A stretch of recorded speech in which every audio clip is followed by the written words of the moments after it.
আমি অনুষ্ঠান শুরু করবার আগে আজকের এই গল্প সম্পর্কে আপনাদেরকে একটা কথা বলতে চাই। আমরা জানি যারা ধর্ম মানি, বিশেষ করে ইসলাম ধর্মের যারা অনুসারী আছি, তারা জানি যে আইয়ামে জাহিলিয়া যুগ বলে একটা যুগ ছিল। সেই যুগে কন্যা সন্তান হলে তাদেরকে জীবন্ত পুঁতে ফেলা হতো। এরকম একটা সময়ে সেখানে মহামানবের আবির্ভাব, যিনি আমাদের রাসূল পাক সাল্লাল্লাহু আলাইহি সাল্লাম এসেছিলেন, এবং তিনি এসে এই আইয়ামে জাহিলিয়া যুগ থেকে মানুষকে বের করার চেষ্টা করেছিলেন। নারী মুক্তির অগ্রদূত বলা যেতে পারে তাকে। এবং আজকের এই গল্পটা আপনাদেরকে আমার কেন জানি মনে হচ্ছে সেই ভয়াবহতম বিভীষিকা, আমি কোনো কিছুই আপনাদেরকে আঁচ করতে বলবো না, আইয়ামে জাহিলিয়া যুগের যে ভয়াবহতম বিভীষিকা, সেই বিভীষিকাটাকে কিছুটা হলেও আজকে আপনাদেরকে আঁচ করিয়ে দেবে। প্রতিটি গল্পই আমাদেরকে নতুন কিছু শিক্ষা দেয়। ভূমিকা আর বড় করতে চাই না, আমি বরং সরাসরি যেতে চাই যিনি আমার গেস্ট তার কাছে। আপনার নামটা একটু বলেন। ঋতু আক্তার।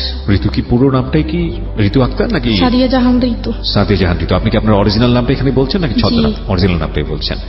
আপনি গল্পটা যখন বলতে আসেন তার আগে আপনার সঙ্গে আমার কথা হচ্ছিল যে আপনি কেন বলতে চান। আপনি ফেস দেখাতে চাননি, আপনি দেখতে মাশাআল্লাহ যথেষ্ট সুন্দর, এবং আপনি ফেস দেখাতে চাননি কারণ আপনার ব্যক্তিগত সামাজিক একটা সমস্যার কারণে।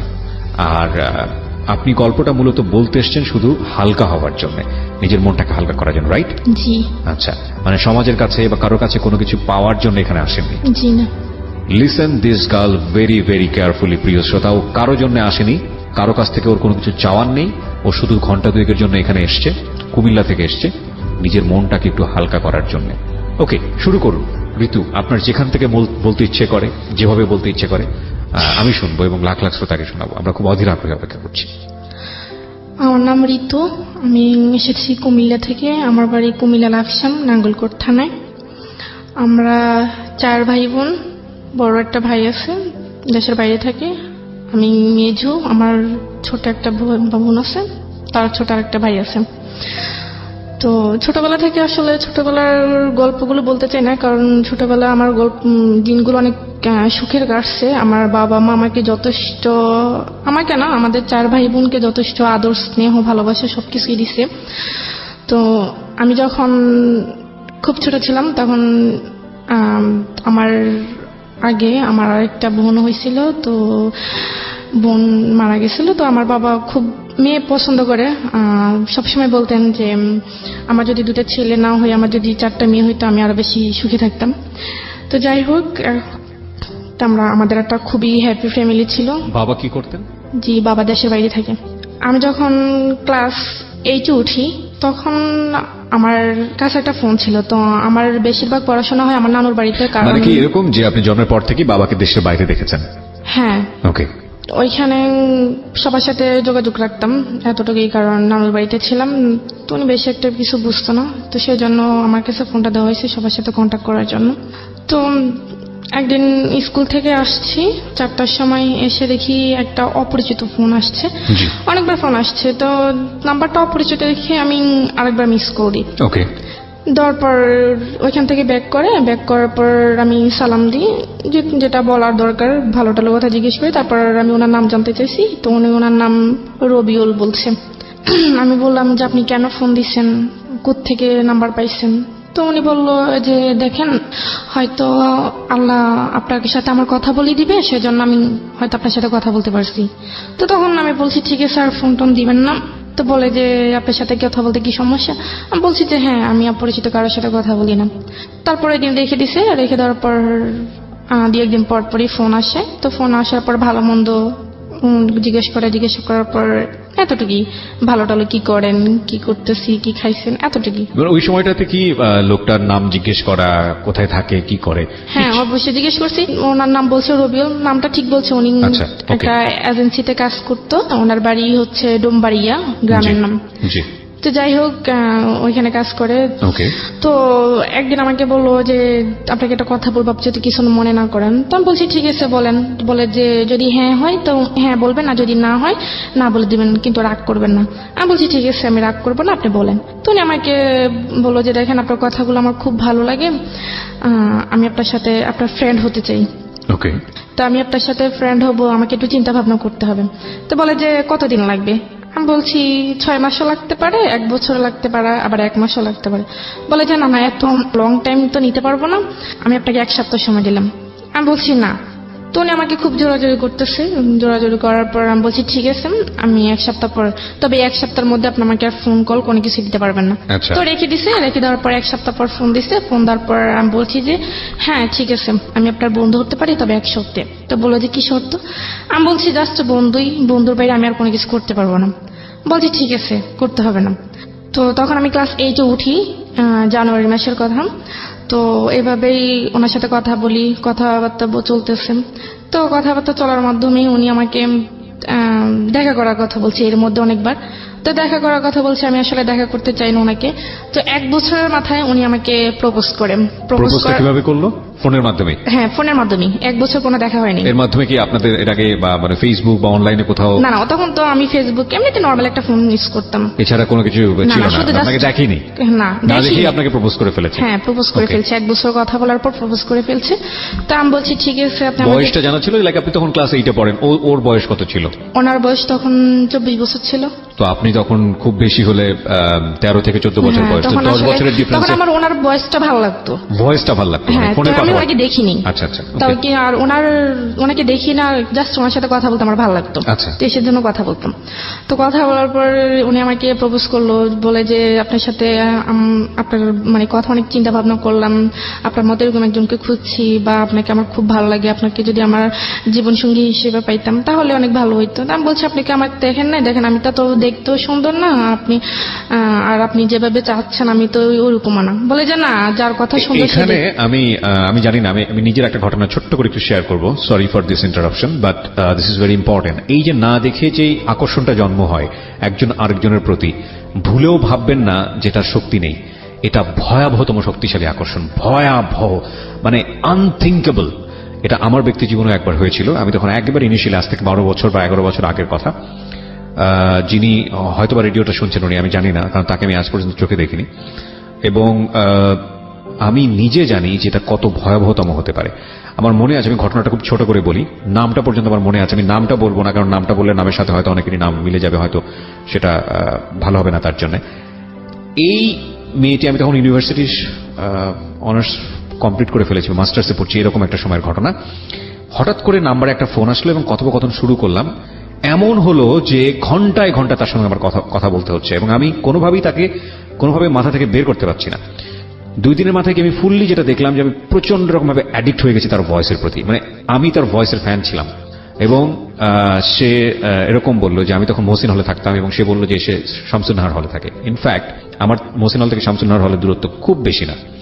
আমি হঠাৎ করে একদিন, মানে আমি তখন রেডিও টুডেতে একটা অনুষ্ঠান করি, পোস্ট বক্স 9032, এবং ওই অনুষ্ঠানটা করার পরপরই আমি চিন্তা করলাম I need to meet her. এবং আমি হলের সামনে গেলাম, গিয়ে আমি তাকে বললাম যে আপনাকে আমার সামনে আসতে হবে, আইদার আপনি আসবেন অথবা আমি কানেকশন এখনই অফ করে দিব। আমি ঠিক জানি না, মানে আমি সেই কাজটা কি করেছিলাম, বাট আমার মনে আছে সে আসেনি আমার সামনে। সো আদৌ শামসুন্নাহার হলে ছিল বা অন্য কোথাও ছিল আমি জানি না। এবং আমি যেটা করেছিলাম যে সিমটা বের করে আমি ভেঙে ফেলেছিলাম সিমটা, এবং ওই সিমটা আমি আর পরবর্তীতে কখনো তুলিনি, আর কোনো ইউজ করিনি। সো ওই 2 দিনের রেজাল্ট দিয়ে আমি যেটা বুঝতে পারি যে এটা ভয়াবহতম আকর্ষণ তৈরি হয়। এবং এই ভয়েস দিয়ে যখন একটা মানুষের অবয়ব বা মূর্তি আমরা মনের মধ্যে তৈরি করি, সেটা সবচাইতে নিজের জায়গা থেকে সবচেয়ে সুন্দর মানুষের যে অবয়বটা সেটা ভিতরে তৈরি করি, এবং এটা দুর্ধর্ষতম আকর্ষণ। এটা না জেনে এইদিকে পা বাড়ানো, এটা ভয়াবহ রকমের ভুল আমি বলবো। যাই হোক, আপনার ক্ষেত্রে আপনি না দেখেই ও আপনাকে প্রপোজ করেছে, আপনি কি করলেন? তখন আমি বলছি যে আপনার সাথে তো আমার প্রথমে কথা হয়েছে যে ফ্রেন্ড হিসেবে আমরা সারা জীবন থাকবো, কিন্তু তার বাইরে আমি কোনো কিছু করতে পারবো না। তো বলে যে হ্যাঁ দেখেন, আমি আপনার প্রতি খুবই দুর্বল হয়ে গেছি, আসলে আপনাকে সবসময় ভাবি, সেজন্য আসলে ফ্রেন্ড থেকে যদি আরেকটু সম্পর্কটা আরেকটু গভীরে যায় তাহলে আপনার জন্য ভালো হয়, আমার জন্য ভালো হয়। তখন আমি বলছি যে আমি আপনাকে দেখিনি, বাট আপনিও আমাকে দেখেন নাই, তো এখানে আসলে সম্পর্কটা কখনই হতে পারে না। তো আমি কথা বলে ফোনটা রেখে আমি ফোনটা অফ করে ফেলছি। একটানা 10 দিন আমি ফোন অফ রাখছি। ফোন অফ রাখার 10 দিন পর আমি যখন ফোনটা অফেন করছি, ফোনটা অফেন করার সাথে সাথেই ওনার ফোন। তো আমি ফোনটা তখন রিসিভ করিনি। তো রিসিভ না করাতে অনেকবার ফোন দিছে, ফোন আমি রিসিভ করিনি। তারপর উনি আরেকটা অপরিচিত একটা নাম্বার দিয়ে ফোন দিছে। তো আমি পরিচিত অপরিচিত নাম্বারটা যখন চিনি না তখন ভাবলাম যে আমার হয়তো আত্মীয় স্বজন হইতে পারে। তো আমি ফোনটা রিসিভ করার পর উনি আমাকে বলে যে আপনি আমাকে মানে আমার ফোনটা রিসিভ করছেন না, আপনি ফোন বন্ধ রাখছেন কেন, কি সমস্যা আপনার যদি ভালো না লাগে আপনি আমাকে না বলে দেন। আমি বলছি না আমার ভালো লাগে না, আপনি আর আমাকে ফোন দিয়েন না, আসলে আমি এটা চাচ্ছি না, আমার ফ্যামিলি সেটা কখনোই অ্যাকসেপ্ট করবে না। তো বলে যে না আপনি একটু ভেবে দেখেন, আসলে চিন্তা ভাবনা করে তো মানুষ সব কাজ করে, তো চিন্তা ভাবনা করে ভালো, আপনি একটু ভেবে দেখেন। তা আমি বলছি ঠিক আছে আমি ভাববো। তো বলে যে ভাববার জন্য কতদিন সময় লাগবে? তা আমি বলছি দেখেন আমার চিন্তা ভাবনা যে নিঃশ্বাস হবে আমি আপনাকে কয়েকদিন ফোন দেবো, কিন্তু তার আগে আপনি আমাকে আর ফোন দেবেন না। বলে যে না না এটা কেমন কথা, আসলে আপনার সাথে কথা না বলে আমি থাকতে পারি না, এই 10টা দিন আমার অনেক কষ্ট হয়েছে, আপনাকে আমি কিভাবে বোঝাবো। তো বলে যে ঠিক আছে আমি 10 দিন সময় দিলাম। তো ঠিক আছে আমি 10 দিন পর উনি আমাকে ফোন দিল বিকেলের টাইমে। তখন আমি বলছি যে ঠিক আছে আমি রাজি আছি। তো বলে যে ঠিক আছে, তখন তো রাজি হয়েছি। আপনি রাজি হয়ে গেলেন? হ্যাঁ আমি রাজি হয়ে গেলেন কেন? মানে আপনি তো আসলে মানে চিন্তা ভাবনা করেছি আসলে আমি তাই সে কেমন দেখতে সেটা আমি জানি না, তো তার কথাগুলো আমার ভালো লাগতো, আসলে তার কথাগুলো মানে আপনি নিজেও দুর্বল ছিলেন? হ্যাঁ তার কথার মধ্যে আমি খুবই দুর্বল ছিলাম। তার মানে সে অনেক সুন্দর গুছিয়ে কথা বলতে পারে বা তার কথাগুলো অনেক ভালোই লাগে আমার, মানে শুনতেই মন চায়। ওকে। তো যাই হোক তারপর এভাবে অনেক দিন কেটে গেছে, প্রায় 1 মাসের মতো। তো উনি আমাকে হঠাৎ আবার বলতেছে ঠিক আছে এখন তো আমরা আরেকটা রিলেশনে নতুন করে একটা রিলেশন করছি, তো এখন তো আমি আপনাকে তুমি করে বলতে পারি। আমি বলছি ঠিক আছে তুমি করে বলেন। এখানে একটা জিনিস খেয়াল করবেন, ওদের এই সম্পর্কটা এটা কিন্তু অনেক লম্বা সময় নিয়ে তারপরে কিন্তু হয়েছে, যদিও দুজনকে দেখেনি, সম্পূর্ণ ভার্চুয়াল একটা রিলেশনশিপ। প্রথম পর্যায়ে ফ্রেন্ডস ছিল, পরে আপনারা মানে এক ধরনের কি বলে বয়ফ্রেন্ড গার্লফ্রেন্ড রিলেশনশিপে গেলেন। এটার মধ্যে সময় নিলেন কতদিনের? প্রায় 1 বছরেরও বেশি। 1 বছরের বেশি, যেটা সাধারণত দেখা যায় না। মানে এই ধরনের সম্পর্ক ভার্চুয়াল জগতে হতে সপ্তাহখানেকেরও কম সময় লাগে। ডিপেন্ড, এটা পার্সন টু পার্সন ডিপেন্ড করে, বাট ওনারা 1 বছর সময় নিয়ে দুজনের প্রতি এফেক্টেড হয়েছেন এবং খুব লম্বা একটা সময় আমি বলবো, যথেষ্ট সময় নিয়েছেন। যাই হোক প্রিয় শ্রোতা, আমরা এখান থেকে ফিরবো, গল্পটা শুরু হয়েছে মাত্র। এবং একটা বিষয় অবশ্যই খেয়াল রাখবেন, আজকের এই জীবন গল্প দুর্ধর্ষতম, কষ্টদায়ক, বেদনাদায়ক, ভয়াবহতম একটা গল্প, এবং যারা কষ্ট কম নিতে পারেন তাদের না শোনাটাই ভালো, আমি প্রথমেই বলে দিচ্ছি। কারণ আমার কাছে মনে হয়েছে যে মানে নিজে তো বাবা হয়েছি, মাস 3-4 হলো, সহ্য করাটা আসলে কঠিন, খুবই খুবই কঠিন। ছোট্ট একটা বিরতি মাত্র, যেখানটায় আমি ছিলাম। ঋতু বলুন তারপর সে আবার আমাকে বলে যে দেখা করার কথা। তো তখনও আমি আসলে তার সাথে এতটা ফ্রি হইতে পারিনি। তো তখন আমি আর তাকে বলছি যে না আজকে দেখা হবে না, বা তাকে এভাবে ঘুরিয়ে আমি সময় পার করতেছি। প্রায় 1.5 বছর চলে যায় এভাবে। 1.5 বছর চলে যাওয়ার পর সে আমাকে হঠাৎ একদিন শুক্রবার ছিল, তো আমাকে বলতেছে যে দেখো তুমি যদি আজকে আমার সাথে দেখা না করো তাহলে আমার তোমার সাথে কোনো সম্পর্ক থাকবে না। তো বলছে যে তুমি স্কুলের সামনে আসবা, আমি ওইখানে আসবো। তো আমি বলছি ঠিক আছে বিকাল 5টার দিকে। তখন আসলে আমি নানুকে বললাম যে আমি একটু বাজারে যাব। তো নানু বললো যে না এখন বাজারে দেওয়ার দরকার নেই, তো তোমার মামা আছে, তোমার মামাকে বলো, যদি উনি চাইতে দেয় তো তুমি যাও। তখন আসলে মামার কাছে তো বলতে পারবো না, কারণ মামার কাছে বলবে যে তোমার কি লাগবে তুমি আমার কাছে বলো, তোমার যাওয়ার দরকার নেই। তখন আমি বলতে পারি না, তো যে কোনো কারণে আমি বাইরে হইতে পারি না। তখন আমি ওকে আর বলতে পারিনি যে মানে আমি আসবো না। তখন আমি আবার ফোনটা অফ করে ফেলছি। যে তখন সে আমাকে অনেকবার ট্রাই করছে, আমার ফোনটা তখন মিস কল অ্যালার্ট চালু ছিল। তো আমি যখন ফোনটা অফ করছি দেখি যে সে আমাকে প্রায় 1000-এর উপরে ফোন দিচ্ছে। তো সে আমাকে রাগ করে 2-3 দিন ফোন দেয়নি। 2-3 দিন ফোন না দেওয়াতে আমিও ফোন দিইনি। তো 2-3 দিন পর সে নিজে আমাকে আবার ফোন দিচ্ছে। ফোন দেওয়ার পর বলতেছে তোমার কি সমস্যা, তুমি আমার সাথে দেখা করলে না কেন? তা বলছি আমার সমস্যা ছিল, আমি বাইরে হতে পারিনি। তো বলে যে বাইরে হইতে না পারলে তুমি আমাকে বলতাম। তা আমি বলছি বললে হয়তো আপনি এটা অন্যভাবে নিবেন, সেজন্য আমি বলতে পারিনি। তো তাকে সরি বলছি। তো সরি বলার পর সে যাই হোক সেটা সমাধান হয়ে গেছে। কথা চলতে 2 বছর, তখন 2012 সালের লাস্টের দিকে আমার বোন, তখন আমার আব্বু বাড়িতে আসছে বিদেশ থেকে। বাড়িতে আসার পর আমাকে বাড়িতে নিয়ে আসছে। তো আমি তাকে বলছিলাম যে আমার আব্বু বাড়িতে আসতেছে, তো আমি আপনার সাথে অনেকদিন কথা বলতে পারবো না, মানে যতদিন বাড়িতে থাকবো ততদিন কথা বলতে পারবো না, কারণ আমাদের বাড়িতে আসলে আবার কথা হবে, কথা বলতে পারবো না। তো উনি বলছে যে কেন? আমি বলছি আমার আব্বু বাড়িতে আসতেছে, তো আমি তো ফোনটা আবার ওইখানে নিয়ে যেতে পারবো না। তো বলে ঠিক আছে। তখন আমি বাড়িতে আসছি। আসার পর তো আমার আব্বু, আমার বোন, আমার ছোট ভাই, আমার বোনের একটা ফ্রেন্ড ছিল, আমার মামাদের বাসায় আসবো ঢাকায় উত্তরায়। সেটা আমি আসলে ওনাকে বলতে পারিনি, যে কারণ আমি কারো ফোন ধরতে পারি না, বা বাড়িতে গেলে আমি বিশেষ করে আম্মু বা আব্বুর ওনাদের ফোন ধরি না। তো ফোন না পেয়ে আমি ওনাকে বলতে পারিনি। তো আমি ঢাকা আসছি, ঢাকায় সেখানে প্রায় 1 সপ্তাহ ছিলাম। তো 1 সপ্তাহ থাকার পর আবার বাড়িতে গেছি। বাড়িতে যাওয়ার পর আমার আব্বু কোন একটা কাজে চিটাগং গেছিল। তো ওইখানে যাওয়ার পর আমি একটা সুযোগ পাইছি আমার নানুদের বাড়িতে আসার জন্য। তো আমার নানু ফোন দিচ্ছিল যাওয়ার জন্য, তখন আমি গেছি, গিয়ে আবার ওনার সাথে কন্ট্যাক্ট করছি। তো কন্ট্যাক্ট করার পর বলে যে এতদিন কেন, তুমি তো বলছো কয়েকদিন তারপর আবার আসবা, তো এতদিন গ্যাপ ছিল কেন? বলছি ঢাকা গেছিলাম আব্বুর সাথে, সেজন্য বলতে পারিনি। তো এই ব্যাপারটা আমি ওনাকে বলি নাই কেন, ওইটা উনি আমার সাথে অনেক রাগ করছে যে তুমি ঢাকা গেছো আমাকে বলছো, নাহলে আমিও ঢাকা যেতাম, দূর থেকে তোমাকে দেখতাম। আমি বলছি আমি বলতে পারিনি, আমি সুযোগ পাইনি। এটা নিয়ে অনেক ঝগড়া হয়েছে। ঝগড়া হওয়ার পর উনি আমাকে তুই করে বলতেছে যে তুই আর আমাকে ফোন দিবি না। আমি বলছি ঠিক আছে, আমি ফোন দিব না। মানে ক্রেজি হয়ে গেছে আর কি, এতবার বারবার আপনাকে দেখতে চাচ্ছে, আপনি সামনে আসতেছেন না। আসতেছি না, হ্যাঁ। রাইট। পরে ঠিক আছে, তখন আমি আর তাকে সে আমাকে ফোন দিবে না কেন সেটা আমার জানার আগ্রহ ছিল না, ফোন না দিলেনি। আসলে আমি তার সাথে তার প্রতি অ্যাট্রাকশন হয়নি। আমি আসলে তার কথাগুলো আমার ভালো লাগতো, সেজন্য আমি তার সাথে কথা বলতাম। তার প্রতি পয়েন্ট করবেন প্রিয় শ্রোতা, ও যেটা বলছে যে ওর কথাগুলো শুনতে ওর খুব মন চাইতো এবং ওই কথাগুলোর কারণেই ওর প্রতি এক ধরনের ওর দুর্বলতা ছিল, কিন্তু এটা আসলে সেই অর্থে কোনো লাভ ছিল না। ওকে। তো সে আমাকে আবার নিজে ফোন দিছে। ফোন দেওয়ার পর বলে যে তুমি এত পাষাণ মানুষ, তোমার মেয়েদের মন নাকি অনেক নরম থাকে, তো তুমি এত শক্ত মনের মানুষ আমি আসলে কখনো ভাবি নেই। তো আমি রাগ করে ফোন রেখে দিছি, তোমার উচিত আমার রাগ ভাঙানো, আমাকে ফোন দাও। তুমি সেটা না করে তুমি উল্টা রাগ করে বসে আছো। তখন ওনার কথাগুলো আমি আসলে এত কেয়ার করতাম না, যেটা বলতে এটা শুনতাম। 2012 সালের প্রায় মাঝামাঝি আমি আবার ঢাকা আসি। আমার মামারা সবাই মিলে কক্সবাজার যাবে, তো আমি ঢাকা আসি আবার। তো আমি ওনার কাছে বলছি যে আমি কক্সবাজার যাব, আমরা সবাই মিলে কক্সবাজার যাবো, ওইখানে অনেকদিন থাকবো, আপনার সাথে আমার কথা হবে না। তো বলে যে আমার যদি ছুটি থাকতো তাহলে তো আমিও যেতে পারতাম।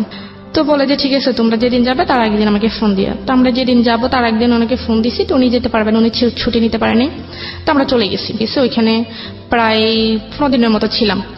15 দিন থেকে আবার যখন কক্সবাজার গেছি তখন আমার মামারও সাথে ছিল। তো মামার এক বন্ধু ছিল, তো সাথে ছিল, তো উনি আবার ওইখানে গেছে। তো আমরা ওইখানে অনেক আনন্দ করলাম, সবাই মিলে একসাথে ছিলাম, আড্ডা দিলাম। তো ওই ছেলে আবার আমাদের সাথে ছিল। তো আমি আবার ঢাকায় যখন কক্সবাজার থেকে যখন ঢাকায় ব্যাক করি, তখন ওই ছেলে আমার আরেকটা মামাতো ভাই ছিল, ওর নাম হচ্ছে রাফি। ওর কাছে আবার আমার ডিটেইলস জানতে চাইছে যে মেয়েটা কে বা কি করে। ছেলেটার নাম কি ছিল? রাজু। ওকে। তো কি করে বা কোথায় থাকে, তো বললো যে এটা আমার সম্পর্কে মামাতো বোন হয়, তো এরকম। তো বলে যে আমি ফোন ইউজ করে, তো আমি যে ফোন ইউজ করি সেটা তার ওনারা জানে না। তো বলে যে না, ফোন ইউজ করে না কেন? তো বলে যে না এমনিতেই। তখন আমার মামা যখন বাড়িতে আসে শীতের সময়, তখন ওই ছেলে আবার আমার মামাদের সাথে আমাদের বাড়িতে আসছে। তো আমাদেরকে দাওয়াত করায় ওই ছেলেও আসছে আমাদের বাড়িতে। তো আমাদের বাড়িটারি দেখলো, আমাদেরকে দেখলো, তখন আমার সাথে কথা বললো, হাই হ্যালো এতটুকুই। কি করো, কোন ক্লাসে পড়ো? তখন আমি ক্লাস 9-এ পড়ি। তো বললো যে ঠিক আছে, তো এখন তো ছুটি, তো তোমার মামার সাথে আবার ঢাকায় যাও, গিয়ে ঘুরে আসো, আমরা তো আছি, সব একসাথে আনন্দ হবে। তো আমি বলছি দেখি যদি আম্মু দেয় তাহলে। তো উনি আমার মামাকে বললো, বলার পর আমার মামা আমার আম্মুকে বললো। তো গেলাম, গিয়ে ওইখানে প্রায় 20-25 দিন ছিলাম। এর মধ্যে ওর সাথে আর আমার কোনো যোগাযোগ হয়নি। রবিউলের সাথে? হ্যাঁ, রবিউলের সাথে আমার কোনো যোগাযোগ হয়নি। না ফোন তো আমাদের বাড়িতে, আমি আর ওইখানে যেতে পারি না, ওনাকে কখনো কোনো মেসেজ বা ফোন দিতে পারিনি। তো আমি আবার চলে গেছি। তো কথাবার্তা বলে মাঝে বলে যে তুমি ফোন ইউজ করো না। বলছি না, আমি ফোন ইউজ করি না, আসলে বাসা থেকে সেটা কেউ দিবে না। তো বলে যে আমি তোমাকে যদি একটা ফোন কিনে দিই তুমি নিবে? আমি বলছি কেন, আপনার ফোন আমি নিব কেন, আর আপনি আমার কি হন? রাজু এটা বলতেছে? হ্যাঁ, রাজু এটা বলতেছে। বলে যে না নেও, মাঝে মাঝে আমার সাথে কথাবার্তা বলবো। এখানে বিষয়টা গুলিয়ে ফেলবেন না। রাজু এবং রবিউল, রাজুটা হচ্ছে ওর আত্মীয় সম্পর্কের একজন, আর রবিউলটা হলো যে ছেলেটার সঙ্গে প্রথম দিকে ভার্চুয়ালি মানে ফোনের মাধ্যমে কমিউনিকেট, কিন্তু এখনো দেখা হয়নি। ওদের মধ্যে এক ধরনের সম্পর্ক রয়েছে, বয়ফ্রেন্ড গার্লফ্রেন্ড বলা যেতে পারে, বাট ঠিক সে অর্থে ম্যাচিউর টাইপের রিলেশনশিপ না, অন্তত এই মেয়েটার সাইড থেকে না। ওকে, ঠিক আছে, বলুন। তো রাজু আমাকে যখন আমি চলে আসবো তখন রাজু আমার মামা আর ওই মামাতো ভাইটা আমাকে বাস পর্যন্ত বাস উঠেছে, কারণ মামা আমার সাথে আসছে আর মামার সাথে ওনারা আসছে আমাদেরকে এগিয়ে দেওয়ার জন্য। তো আসছে রাজু এখানে, আমি চলে যাচ্ছি, এটা দেখো কান্নাকাটি করতে আসছে। কান্নাকাটি করার পর আমি আসলে ব্যাপারটা দেখছি, তারপরও বুঝতে পারলো না, বোঝার মতো করেছিলাম। তো আমি যখন চলে গেছি তখন ও আমার যে জামা কাপড় নেওয়ার একটা ব্যাগ ছিল, ওই ব্যাগের মধ্যে ওই একটা ফোন কিনে রেখে দিয়েছে, সেটা আমি জানি না। তো না জানার পর আমি বাড়িতে গেছি, সোজা আমার নানুদের বাড়িতে গেছি। নানুদের বাড়িতে যাওয়ার পর জামা কাপড় যখন ওইটা থেকে বের করেছি তখন দেখছি একটা মোবাইলের বক্স। তো তো আমার কাছে আশ্চর্য লাগতেছে মোবাইলের বক্স এটা কে দিল। তখন আমি কাউকে বিষয়টা না বলে আমি এটাকে খুললাম, খুলে দেখি একটা phone, mobile phone, Samsung mobile phone ছিল। ওইটার মধ্যে আবার একটা চিঠি ছিল। তো দেখলাম, দেখার পর চিঠিটা পড়লাম। চিঠির মধ্যে লেখা ছিল যে মানে রাজু যে আমাকে ফোনটা দিছে সেটা যেন আমি কাউকে না বলি, সেটা শুধুমাত্র আমাকে দিছে আমার সাথে একটু কথা বলার জন্য বা খোঁজ খবর নেওয়ার জন্য, বাস এতটুকুই। আর যদি আমার ওর মোবাইলটা আমার নিতে ইচ্ছা না হয় তাহলে সেটা ফেলে দেওয়ার জন্য, কিন্তু কাউকে না বলার জন্য, এটা লিখে দিছে। তো লিখে দেওয়ার পর আমি এটা রেখে দিছি, কিন্তু আমি আর ফেলিনি। ওটার সাথে আবার একটা সিমও দিছে, তো আমি ওইটা অফেন করছি। করার পর ও আবার অনেকগুলো মেসেজ করছে। আমি ফোনটা অফেন করার পর অনেকগুলো মেসেজ পেয়েছি, কেমন আছি, কোথায় আছি। ওই তো রাস্তার মধ্যে ফোন দিছে। তো আবার ফোনও দিছিল মনে হয়। তখন রাত্রেবেলা আমি আর ওকে ফোন দিই নাই বা মেসেজও রিপ্লাই দিই নাই। তো রাত্রেবেলা সন্ধ্যার দিকে আমার নানু তখন নামাজ পড়তে গেছে, তো আমিও নামাজ পড়ে ফেলছি আগে, নানু পরে নামাজ পড়তে গেছে। পড়ার পর আমি ওই আমার আগের ফোনটা রবিউলের সাথে আবার আপনি নামাজ পড়েন? হ্যাঁ। বাহ, মাশাআল্লাহ। হ্যাঁ। তো রবিউলকে মিস কল দিলাম। তো মিস কল দেওয়ার পর সে সাথে সাথে ব্যাক করলো। ব্যাক করার পর রবিউলের সাথে কতদিন পরে কথা হচ্ছে? এই প্রায় 1 মাস 10 দিন। 1 মাস 10 দিন কোনো কমিউনিকেশনই ছিল না? জি না। মানে আপনার দিক থেকে আপনি অনুভবই করেননি? না, কোনো অনুভবই করিনি। তার মানে বুঝতেই পারছেন ইট ওয়াজ নট লাভ, অ্যাকচুয়ালি কোনো লাভ ছিল না। নইলে 1 মাস 10 দিন অফ ট্র্যাকে থাকার সময় ও বিজি হয়ে গেছে অন্য কোনো জায়গাতে, রবিউল মাথা থেকে আউট হয়ে গেছে। কিন্তু যখনই ও ফিরে এসছে, সময় হাতে আছে, তখন আবার রবিউলকে সে নক করছে। তারপর ফোন দিলাম। ফোন দেওয়ার পর ও ফোনটা রিসিভ করার সাথে সাথে খুব কান্নাকাটি করতেছে, অনেক মানে বাচ্চাদের মতো খুব জোরে জোরে কান্নাকাটি করতেছে। আমি কেন তাকে এতদিন ফোন দিইনি। তখন আমি তাকে ব্যাপারটা বুঝিয়ে বলার পর সে আমাকে বলতেছে আমি তোমার সাথে কালকেই দেখা করতে চাই। আমি বলছি এটা কখনোই সম্ভব না, আমি কালকে দেখা করতে পারবো না, আমার যখন সময় হবে আমি তখনই আপনাকে ফোন দিব, আপনি আমার সাথে দেখা করিয়েন। এর মধ্যে রাজু আবার আমার মামাতো ভাই যেটা যার মাধ্যমে পরিচয় হয়েছিল, সে আবার আমার নানুদের বাড়িতে আসছে। তো রাজু আবার আমার নানুদের বাড়িতে আসছে। আসার পর সে আমাকে ভালোটার কথা জিজ্ঞেস করছে। জিজ্ঞেস করার পর আমার নানুর সাথে কথা বললো। কথাবার্তা বলার পর সে 2 দিন ছিল। 2 দিন থাকার পর সে আবার চলে গেছে। চলে যাওয়ার 5-6 দিন পর রাজু তার আম্মুকে পাঠাইছে। রাজুর আব্বু নাই, তার আম্মুকে পাঠাইছে আমার নানুর কাছে। পাঠাইছে সে আমাকে বিয়ে করবে, একটা বিয়ের প্রস্তাব নিয়ে আমাকে সে পাঠাইছে। সে কি করতো সেই মুহূর্তে? সেই পড়াশোনা করতো, অনার্স করতো। এই অবস্থায় বিয়ের প্রস্তাব দিয়ে পাঠিয়েছে? হ্যাঁ, আর ওরা মানে ঢাকায় স্থানীয় ছিল। ওকে। প্রস্তাব পাঠাইছে। তো তার আম্মু তো তখন আমাকে দেখে না ঢাকা থাকাকালীন, তো উনি আমাকে দেখছে। দেখার পর আমার নানুকে ডিরেক্টলি বলছে যে আপনার নাতিকে তো আমার ছেলে খুবই পছন্দ করে, তো আপনাদের যদি কোনো আপত্তি না থাকে তাহলে আমরা এখানে একটা আত্মীয়তা করতে পারি। তো আমার নানু বললো যে দেখেন আমি তো ওর গার্জিয়ান না, ওর আব্বু আছে, আম্মু আছে, আমার ছেলেরা আছে, ওদের সাথে কথা বলতে হবে, আপনি ওনাদের সাথে কথা বলেন। তো রাজুর আম্মু একদিন ছিল, তারপরের দিন সকালবেলায় চলে গেছে। চলে যাওয়ার পর আমার নানু আমাকে বলতেছে যে তো রাজুর সাথে তোর কি? আমি বলছি তো না কিছু না, এমনিতে কথাবার্তা, তো এরকম কিছু না। তো বলে যে সত্যি? আমি বলছি যে হ্যাঁ। বলে যে না থাকলেই ভালো। তা আমি আর জিজ্ঞেস করি না যে কেন আসছে বা কি আসে বিষয়। তখন আমার আব্বুর কাছে বলছে আমার মামা, রাজুর আম্মু আমার মামার কাছে বলছে, আর আমার মামা আমার আব্বুর কাছে ফোন দিয়ে বলছে। তো আমার আব্বু বলছে ঠিক আছে ছেলের একটা ছবি দাও আর আমি খোঁজ খবর নিয়ে দেখি কেমন। তো ওনারও ছেলে পছন্দ হয়ে গেছে, ছেলেরও পছন্দ হয়েছে বা ওর আম্মুরও পছন্দ হয়েছে। মনে করেন 2 পক্ষ থেকেই সবকিছু ঠিকঠাক। এখন আমার ছোট মামা যিনি, উনি আবার আমার আব্বুকে বলতেছে যে বিয়ে তো হবেই, ছেলেও ভালো বা ছেলের ফ্যামিলিও ভালো, এখন ঋতুকে একবার জিজ্ঞেস করে দেখেন ও কি বলে। তো আমার আব্বু আসলে আমাদের বন্ধুর মতোই, বাবা বললে নয়। তো পরে আমার আব্বু আমাকে জিজ্ঞেস করার পর আমি বললাম যে আব্বু দেখেন আমি আসলে সামনে আমার এসএসসি পরীক্ষা, তো আমি অন্তত পরীক্ষাটা দিই, আপনাকে বিস্তারিত বলবো। বলে যে ঠিক আছে পরীক্ষা দাও। তো আব্বু ওই রকম ভাবে মামাকে বলছে, মামা ওই রাজুর আম্মুকে ওরকম ভাবে বলছে। তো ওনারা বলছে ঠিক আছে পরীক্ষা পর্যন্ত আমরা অপেক্ষা করবো। তো এর মধ্যে আমি আবার রবিউলকে সবকিছু বলে দিছি যে আমাকে এভাবে দেখতে আসছে, আমার বিয়ের কথা চলতেছে, এখন আমি বলছি পরীক্ষা অবধি। তো সে বলতেছে আমি তো তোমাকে আজ পর্যন্ত দেখিই নেই, তুমি আমার সাথে একটু দেখা করো না। তা আমি বলছি কি দেখবেন, আমি তো বলছি আমাকে দেখলে আপনার পছন্দ হবে না।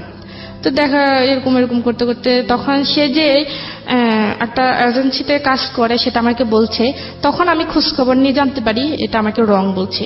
মানে রবিউল আপনাকে মিথ্যা ইনফরমেশন দিয়েছে। হ্যাঁ। ওকে, তো বললাম, তখন আমি বললাম যে আপনি তো আমার কাছে মিথ্যা কথা বলছেন, আপনি তো আসলে কোনো অফিসে, এরকম কোন অফিসে চাকরি করেন না, আসলে আপনি করেনটা কি, আমাকে সত্যি করে বলেন, আমি আপনার সাথে দেখা করব।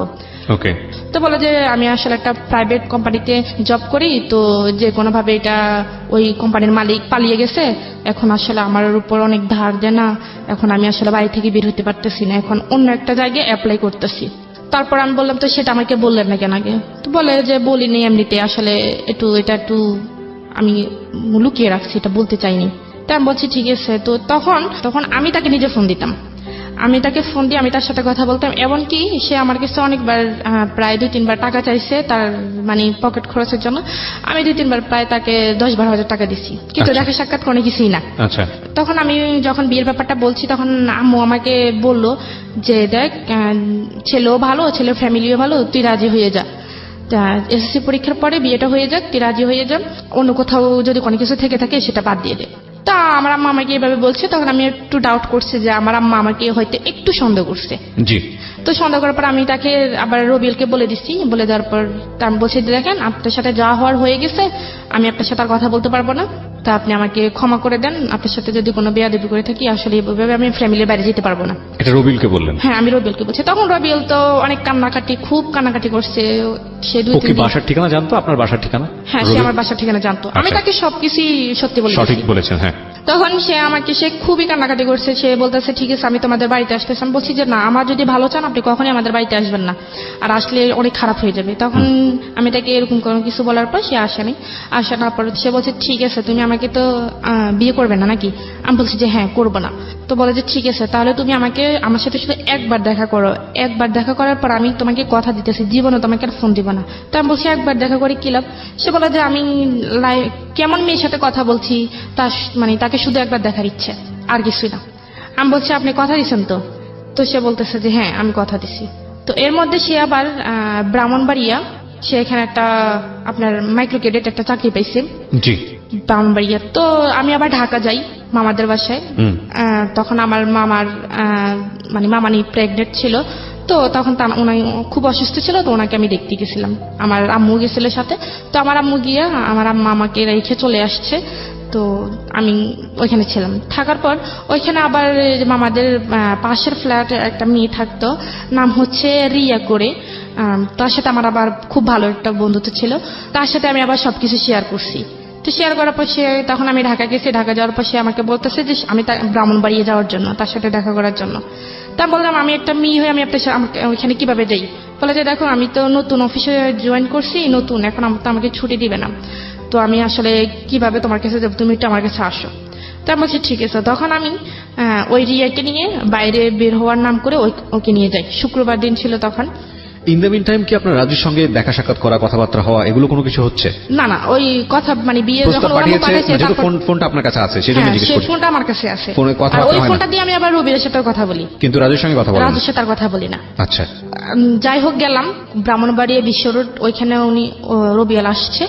আসার পর আমরা গেলাম, যাওয়ার পর সে আমাকে ফোন দিছে। তো আমি বোরকা পরে জানি, আমি এমনিতেই নর্মাল ভাবে গেছি। তো আসলে আমি ওই কথাটা কখনো ভুলবো না, ওনাকে দেখে আসলে আমার মাথা ঘুরতেছে, এরকম একটা অবস্থা যে আমি আসলে যেটা ভাবছি, যেটা কল্পনা করছি, এটা সম্পূর্ণ বাইরে।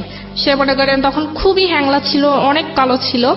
তো আমি ভাবলাম আর বাবা, এটা কি? এটা তো এখন আমার ফ্যামিলি কখনো কোনোভাবে মেনে নেবেন। অডিওর সাথে ভিডিওর মারাত্মক পার্থক্য, এটা কি বলে? এবং এটাই হয় আসলে, ভোকাল শুনে ইমাজিন যেটা হয় সেটা বাস্তবে যখন মুখোমুখি হয় সেটা আসলে অনেক বেশি, এবং এটা আরজিদের ক্ষেত্রে আরো বেশি হয়, টু বি অনেস্ট। অবশ্যই এখনকার যুগটা অন্যরকম, কারণ এখন ফেসবুকের যুগ, এখন সব আরজিদেরকে দেখা যায়। আমরা যখন শুরু করেছি তখন দেখা যেত না, তখন এক একজনের ইমাজিনেশন ছিল যে নিশ্চয়ই আমার আরজি, আমি যাকে পছন্দ করি সে দেখতে শাহরুখ খানের মতো হবে, সালমান খানের মতো হবে, এবং তারপরে যখন ফেস টু ফেস হতো সেই দৃশ্য নাই বা বলি। যাই হোক, নিজের জীবনেও বেশ কয়েকটা অভিজ্ঞতা আছে আর কি, যেজন্যই বললাম। হ্যাঁ, তারপর তার সাথে আমি দীর্ঘ 3 বছর পর দেখা করি ওই দিন। তো 3 বছর পর ওই দিন ফার্স্ট দেখা। তো আমি আবার যখন আমি তার সাথে দেখা করতে যাচ্ছি, মানে গাড়িতে উঠতেছি, তখন আমি আবার তাকে বলছি যে দেখেন আপনি আমাকে কথা দিয়েছেন আপনি আমার সাথে শুধু একবারই দেখা করবেন, এখন আপনি যেরকমই হন আমি আপনার সাথে দ্বিতীয়বার কথা বলবো না। সে বলছে ঠিক আছে তুমি নিশ্চিন্তে থাকো, আমি তোমাকে কখনোই বিরক্ত করবো না। তো যাই হোক, সে আমাকে দেখলো, আমিও তাকে দেখলাম। দেখার পর ওইখানে একটা রেস্টুরেন্টে গেলাম। ওই দিন আমি সারাদিন মানে তার সাথে দেখা করবে একটু একটু আনইজি ফিল করতেছি, আসলে আমি সারাদিন খাইনি। তো না খাওয়াতে আমার খুব খিদে লাগছে, কিন্তু তাকে দেখার পর আমার খিদে চলে গেছে। ওকে, তাকে দেখার পর আমার খুব খিদে চলে গেছে যে মানে যখন গাড়িতে আসতেছে তখন ভাবতেছি যে ওনার সাথে দেখা করলে একসাথে হয়তো দুপুরের লাঞ্চ হবে বা সকালের নাস্তা দুটি একসাথে হবে, কিন্তু তাকে দেখার পর আমার খিদেটা চলে গেছে। আমি আর মানে আমি কি খাবো, তখন সে আমাকে একটা রেস্টুরেন্টে নিয়ে গেছিল, ওইটার নাম ছিল ঝুমুর, বিশ্বের ব্রাহ্মণবাড়ি একটা শহরে, ওইখানে নিয়ে গেছিল। তো শুক্রবার যেহেতু ছিল উনিও হয়তো খাওয়া দাওয়া করে আসে না, তো উনি খাইছে, আমাকেও দিছে, আমি খাইনি, আমি বসেছিলাম। তো আমি ওইখান থেকে খুবই বিরক্ত ফিল করতেছি যে আমি ঋতু তারপর কি হলো? তো খাওয়া দাওয়া শেষ হলো, শেষ হওয়ার পর তখন আমরা আবার যখন বাস খেতে যাইতেছি, মানে সে আমাকে বাসে তুলে দিবে, তখন সে আমাকে জিজ্ঞেস করতেছে যে তোমাকে আমার পছন্দ হয়েছে, আমাকে তোমার পছন্দ হয়েছে কিনা। তখন আমি বলছি ঠিক আছে, আপনি তো আমাকে বলছেন যে আপনি আমার সাথে আর কখনোই দেখা করবেন না বা কথা বলবেন না, এটা কেমন কথা? এটা এখন তো আপনি মানে কথার সাথে কাজের কোনো মিল নেই, এটা তো কখনোই সম্ভব না। আমি আপনাকে বিশেষ করে আপনার সাথে দেখা করতে আসছি, আর আপনি এখন এটা কি বলতেছেন? বলে যে না দেখো আমি বলে ফেলছি, এটা তোমাকে দেখার জন্য বলছি, আমি মন থেকে এটা বলিনি। আমি বলছি ঠিক আছে আমি আগে বাসায় যাই, আমি অনেক টায়ার্ড, আমি খুবই ক্লান্ত, অনেক জার্নি হয়েছে, আমি বাসায় যাই। তো আমার ফোনে চার্জ ছিল না, তো আমি যখন গাড়িতে উঠি তখন আমার ফোনে মানে মোবাইলটা বন্ধ হয়ে গেছে। তো আমি বাসায় গেছি, বাসায় গিয়ে গোসল করলাম, গোসল টোসল করে বা ফ্রেশ হয়ে খাওয়া দাওয়া করে বাসায় গিয়ে মোবাইলটা চার্জে দিয়েছি, বন্ধ রেখে চার্জে দিয়েছি, মোবাইলটা খুলিনি। তো অনেকক্ষণ সময় হয়েছে, যখন বাসায় আস্তে আস্তে 6টা বাজছে, তো আমি ওনার সাথে আমি ফোনটা অফেন করি 8টার সময়। তো ফোনটা অফেন করার সাথে সাথে উনি আমাকে ফোন দিচ্ছে। তো বলতেছে এই তুমি আমাকে কেন এতক্ষণ ফোন দেওয়া নেই, মোবাইল বন্ধ ছিল কেন? জানো আমি কতক্ষণ টেনশনে ছিলাম যে তুমি আমাকে কেন ফোন দেওয়া নেই, আমি কত টেনশনে ছিলাম, আমাকে টেনশন রাখতে ভালো লাগে, মানে সে এরকম করে কান্নাকাটি করতেছে। আচ্ছা, তা আমি বলছি যে দেখেন আপনি কান্নাকাটি করতেছেন কেন, আসলে আমি আপনাকে ফোন দিব কেন, আপনি তো বলছেন আপনার সাথে আমার কোনো কথা হবে না, তাহলে আপনি আমাকে ফোন দিচ্ছেন কেন? আপনি আমাকে দয়া করে আর ফোন দিয়েন না, আমি আপনার কথার উপর বিশেষ করে আপনার সাথে দেখা করছি, সেজন্য এটা না যে আপনার সাথে আবার কথা বলতে হবে। তখন সে আমাকে বলতেছে যে তুমি যদি আমার সাথে কথা না বলো আমি মরে যাব, আমি ট্রেনের তলে নিজের জীবন দিয়ে দিব, আমি ফাঁসি দিব, মানে এরকম বিভিন্ন রকমের ব্ল্যাকমেল করতেছে। তো করার পর আমি ফোনটা রেখে দিচ্ছি। তখন ওনার সাথে আমার মানে কথাই বলতে ভালো লাগতেছে না, যে কি কথা বলবো আসলে। তখন মনে হইতেছে যে একটা মানুষকে যদি মনে দেখে ভালো না লাগে তখন তার সাথে কথা বলাটা আসলে ভালো লাগতো। তখন ওনার কথাগুলো তখন আর আমার কাছে ভালো লাগতো না, কিন্তু দেখা করার আগে ওনার কথাগুলো আমার খুব ভালো লাগতো, কিন্তু তখন আর দেখা করার পর মানে কথাগুলি ভালো লাগতো না। তখন আমি রেখে দিচ্ছি, রেখে দেওয়ার পর উনি আমাকে বারবার ফোন দেয়, আমি ফোন রিসিভ করে না। তারপর আমি নাম্বারটা ব্ল্যাক লিস্টে রাখিয়ে দিচ্ছি। তো রেখে দেওয়ার পর সে আমাকে বিভিন্ন নাম্বার থেকে ফোন দিচ্ছে, ফোন দেওয়ার পর আমি ফোন মানে কোনোভাবে রিসিভ করি না। তো তার এক কলিং ছিল, আমি ওনার নামটা বলতে চাচ্ছি না, তো তার কলিং ছিল, সে আমাকে ফোন দিছে। ফোন দেওয়ার পর বলতেছে কি আমি কি ঋতুর সাথে কথা বলতে পারি? আমি বলছি হ্যাঁ আমি ঋতু, আপনি বলেন। তো বলে যে আপনি কি রবিউলকে চিনেন? আমি বলছি কোন রবিউল? বলে যে ওই দিন শুক্রবারে দেখা করতে গেছেন ওই রবিউল। আমি বলছি না আমি এরকম আমি কাউকে চিনি না, আমি কারোর সাথে দেখা করিনি, আপনি কেন ফোন দিচ্ছেন? তো বলে যে তখন আমি ফোনটা রেখে দিছি, ফোনটা রেখে দেওয়ার পর উনি আবার ফোন দিছে, তখন আমি আবার ফোনটা কেটে দিছি। তো বারবার ফোন দিতেছে, তখন আমি বলছি যে আপনার সমস্যাটা কি, আপনি আমাকে বারবার ফোন দিয়ে ডিস্টার্ব করতেছেন কেন? আমি তো বলছি আমি রবিউল নামে কাউকে চিনি না, আপনি হয়তো ভুল নাম্বারে ডায়াল করছেন। তো বলতেছে যে দেখুন আপু আপনার সাথে আমি একটু 2 মিনিট কথা বলবো, আমাকে প্লিজ 2 মিনিট সময় দেন। তা বলছি ঠিক আছে 2 মিনিট, তার বেশি না। বলে যে দেখেন রবিউল কিন্তু অনেকগুলো ঘুমের ওষুধ খেয়ে ফেলছে, আর ওর অবস্থা খুবই খারাপ, ও এখন কি জানি স্যালাইনে আসছে, ডাক্তার আসছে স্যালাইন টেলাইন দিচ্ছে, ও আজকে 2-3 দিন খাওয়া দাওয়া সব বন্ধ করে দিছে। দেখেন আপনি কি চান আপনার জন্য একটা মানুষ মারা যাক? আমি বলছি আমি কেন চাইবো, আমি তো ওনাকে বলিনি যে আমার জন্য উনি মরুক, আমি তো বলিনি যে আমার জন্য না খেয়ে থাকুক, উনি এমন করতেছে কেন? বলে যে একটা মানুষ যদি একটা মানুষের সাথে কথা বললে তার জীবনটা বেঁচে যায়, তাহলে সেটা আমার মনে হয় সেটা একটা ভালো কাজ। আপনি যদি আপনার ভালো কাজের জন্য যদি ওই মানুষটার জীবন মানে প্রাণে বেঁচে যায়, তাহলে তা আপনি আল্লাহর কাছে ভালো পাবেন। উনি আমাকে এরকম করে বলতেছে। তখন আমার কাছে একটু খারাপ লাগে, আমি বলছি মানুষটা আসলে সত্যি সত্যি যদি আবার মরে টরে যায় তখন তো মানে আপনার অন্তরে একটু মায়া হয়েছে তার জন্য। হ্যাঁ মায়া হয়েছে। ওকে, তখন আমি বলছি ঠিক আছে, তো ওনার কাছে দেন। তো বলে যে উনি তো এখন অজ্ঞান অবস্থায় আছে, ওনার জ্ঞানে আসলে আমি আপনাকে ফোন দিব। তো বিকেলের দিকে উনি আবার ফোন দিচ্ছে, ফোন দেওয়ার পর বলতেছে যে নেন রবিউল ভাইয়ের সাথে কথা বলে। তো আমি বলছি, তখন আমি ওনাকে তুই তাই করে বলছি। আমি বলছি যে তোর সমস্যা কি, তুই আমাকে বলছস যে তুই আমার সাথে কথা বলবি না, আমাকে আর ফোন দিবি না, তো তুই এরকম করতেছস কেন? তুই কি আমাকে ফাঁসি দিতে যাচ্ছস? সামনে আমার বিয়ে, আমি তো তোর সাথে কখনোই কথা বলতে পারবো না। তো সে আমাকে বলতেছে তুমি আমাকে যা গালি দাও, মারো, যাই করো, আমি তোমাকে বারবার ফোন দিব, আর তুমি যদি তা আমার ফোন রিসিভ না করো বা মোবাইল বন্ধ করে রাখো, সমস্যা না, আমি তোমার বাড়ি চিনি, আমি তোমার আব্বু আম্মুকে গিয়ে বিস্তারিত যা বলার বলে দিব। তো আমি বলি কি বলবেন? বলে যে যা বলার বলবো, যাতে তোমার আব্বু আম্মুও কখনো মুখ দেখাইতে না পারে আর তুমি না দেখাতে পারো। তখন আমি বুঝতে পারছি সে আমাকে এক ধরনের ব্ল্যাকমেল করতেছে। রাইট। তখন আমি বলছি যে ঠিক আছে, তাহলে আমাকে কি করতে হবে? বলে যে তুমি আমার সাথে কথা বলবা। আমি বলছি ঠিক আছে, আমি কথা বলবো। মানে আপনি ভয় পেলেন? হ্যাঁ, আমি ভয় পেয়ে গেছি, কারণ ও আমার বাসা চেনে, বাড়ি চেনে। এখন যদি আমাকে বাবাও বাড়িতে থাকে না? হ্যাঁ। তখন কি বাবা বাড়িতে থাকতো না সৌদি আরবে? না, বাড়িতে বাবা চলে গেছে, দেশের বাইরে চলে গেছে। হ্যাঁ, দেশের সুতরাং বাইরে। ভয় হয়েছে, বড় ভাই যেহেতু আজ শাসন করতে পারে। হ্যাঁ, এখন আম্মু তো আছে, এখন আর বলছে যে সে বাড়ির আশেপাশে মানুষদেরকেও জানাইবে। ওকে। তা আমি তার সাথে কথা গ্রামে বলছি। একটা মেয়ের কুৎসা রটনা হওয়া বা মেয়েটার নামে একটা কিছু রটনা হওয়া, এটা কিন্তু বাতাসের আগে আগে দৌড়ায় গ্রামগঞ্জে, এবং এটা হ্যাঁ, খুব আর স্বাভাবিক। সে আমার মানে কথাগুলো রেকর্ড করে ফেলছে, কথাগুলো রেকর্ড করছে, হ্যাঁ। ফোনের কথাগুলা, হ্যাঁ, আগের কথাগুলা। হ্যাঁ, তখন মানে যখন ভালোভাবে কথা বলছি, তখন ওই দিন আমাকে বলছে যে তোমার কথাগুলো কিন্তু আমি রেকর্ড করে ফেলছি। তখন আমি বিশ্বাস করতে চাইনি। তো সেই ওই যে ছেলেটা আমাকে ফোন দিছিল, ওর কথা বললো, ওই ফোন নাম্বার থেকে ফোন দিয়ে ওই আমার রেকর্ডগুলো শোনাইছে। তো আমি তখন আরো বেশি ভয় পেয়ে গেছি যে সত্যি সত্যি যদি বলে দেয়, এখন রেকর্ডগুলো যদি সবাইকে শোনে, এখন তো তার কাছে হাতে নাতে প্রমাণ আছে, এখন তো আমি যদি বলি কেউ আমার কথা বিশ্বাস করবে না। তখন আমি বলছি ঠিক আছে, আমি আপনার সাথে কথা বলবো। তো কথা বলবো, এইভাবে আরো ধরেন 2 মাস কেটে গেছে। 2 মাস কেটে গেছে, এর মধ্যে আমার পরীক্ষা, আমি এসএসসি পরীক্ষা দিছি।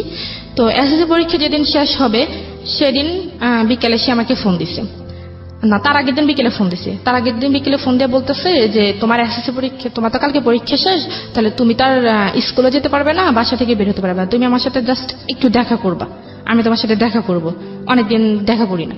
আমি বলছি ঠিক আছে, আমি দেখা করব। তখন আমাদের থানা, লাকসাম বলছে যাওয়ার জন্য। তা আমি পরীক্ষা টরীক্ষা দিয়ে আমি সোজা বাড়িতে না গিয়ে আমি লাকসাম চলে গেছি, তো তার সাথে দেখা করার জন্য। তো সে ওইখানে তার কিছু বন্ধু বান্ধব আসছে, আসার পর সে আমার সাথে কথাবার্তা বললো। সে বললো যে চলো আমরা একটু ঘুরে আসি, লাকসাম ফয়জিনেসা কলেজের নাম মনে হয় শুনছেন, ওইখানে সে আমাকে বলে যে ওই জায়গাটা একটু সেফ আছে, আমরা একটু কথা বলি। আমি বলছি যে না, আমি কথা বলতে পারবো না, আমাকে বাসে যেতে হবে, বাসে সবাই টেনশন করবে, আমি বলে আসিনি।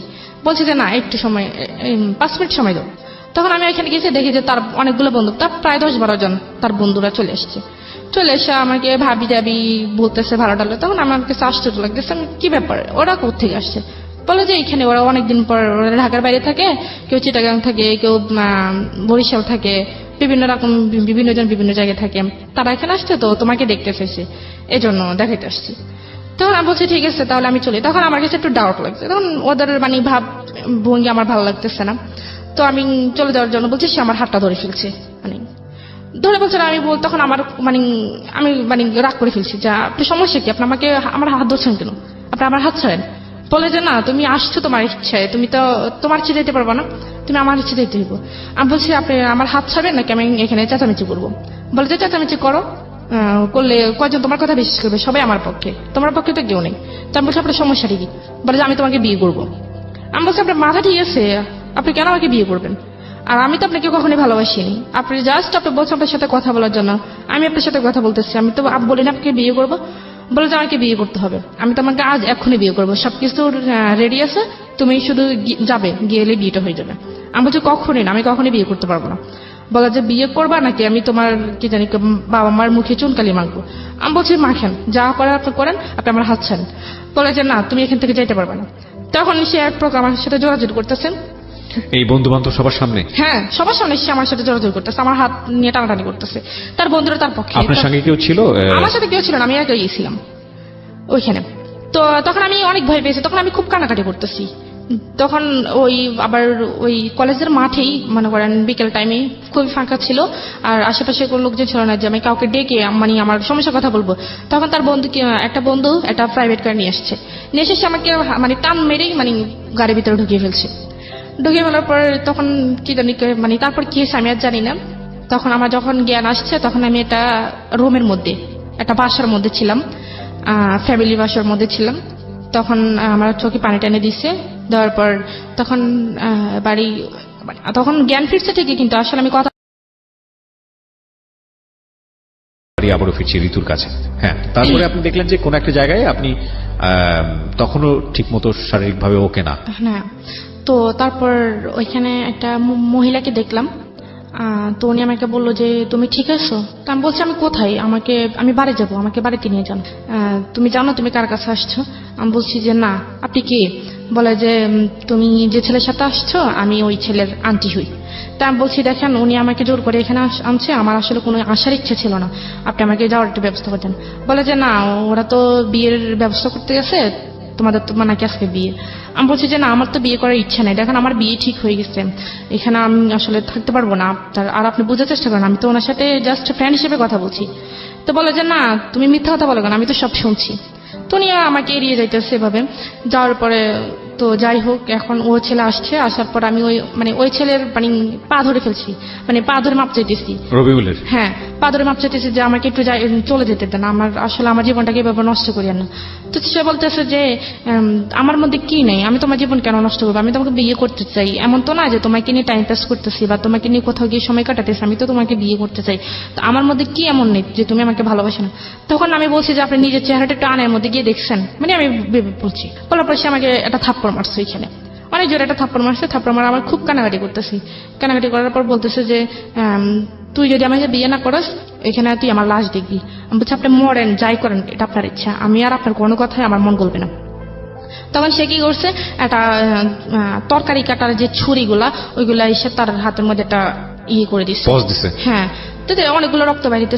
তো বাইরে হওয়ার পর আমার তখন খারাপ লাগছে, তখন আমি দৌড়ে গিয়ে তার হাতটা চেপে ধরছি যাতে রক্ত বাইরে না হয়। তো চেপে ধরার পর তার আন্টি আমি ডাক দিচ্ছি, ডাক দেওয়ার পর উনি আইসা ব্যান্ডেজ করে দিচ্ছে। তারপর তো বলে যে ওই ছেলে আমাকে বলে যে এখন তো দেখছো আমি তোমাকে কতটা ভালোবাসি, এখন তুমি কি চাও আমি তোমার জন্য মরে যাই? তখন আমি আসলে এক ধরনের রাজি হয়ে গেছি। আমি বলছি ঠিক আছে আমি রাজি। তো আমি বলছি যে আমি রাজি এক সপ্তাহে, তো আমি বিয়ের পর আমি বাড়িতে চলে যাব। তো সে বলছে যে না, বিয়ের পর তো আমি বাড়িতে যাওয়ার জন্য তো তোমাকে বিয়ে করবো না, আমি বিয়ে করবো তোমাকে আমার কাছে রাখার জন্য। তো যাই হোক, বিয়েটা হয়ে গেছে। 9 লাখ টাকা কাবির নামা ছিল। সে আমাকে বলছে যে কাবির নামা কত টাকা হবে? তখন আমি বলছি যে আপনার ইচ্ছা। তখন আসলে আমার ওই মানসিকতা বিয়ের জন্য যে একটা প্রস্তুত থাকা, আমি আসলে ওইরকম ছিলাম না। তখন আমি বলছি আপনার যত ইচ্ছে তো না, তুমি বলো।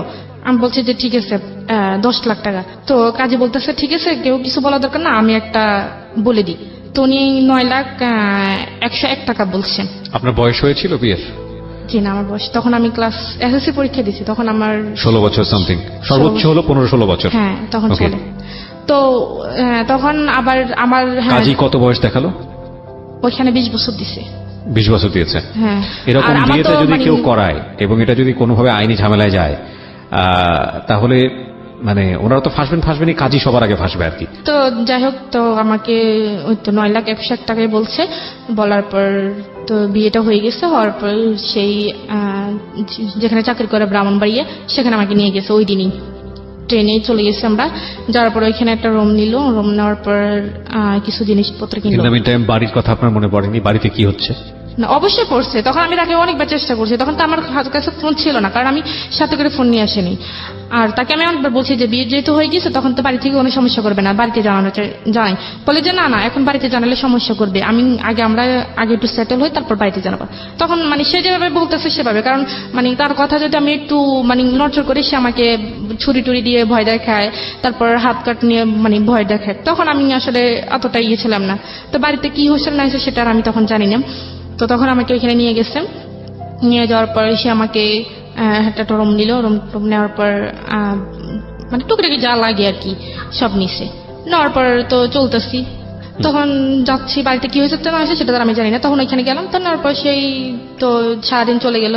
তো আমি রান্না বান্না করলাম। তো সেই কোথায় গেছে আমি জানি না। সারাদিন সে বাসা ছিল না। আগে থেকে নিয়ে আসছিল নাকি ওর রুমে গিয়ে উঠলেন? না, সে ওইখানে আগে থেকে একটা রুম নিয়েছিল সেই। তো রাত্রেবেলা তো সে আসছে, এসে কিছু ফুল টুল দিয়ে রুমটা সাজাইলো নিজেই। হ্যাঁ, না নিজে না, সে আর তার এক বন্ধুকে নিয়ে, বন্ধুর সাথে দিছে। সে কোথায় গেছে আমি জানি না। তো তার বন্ধু, তার এক কলিং, উনি আবার বিয়ে করছে, বোনি আবার ওইখানেই থাকে। সে আমাকে বাইরে তালা দিয়ে চলে গেছে।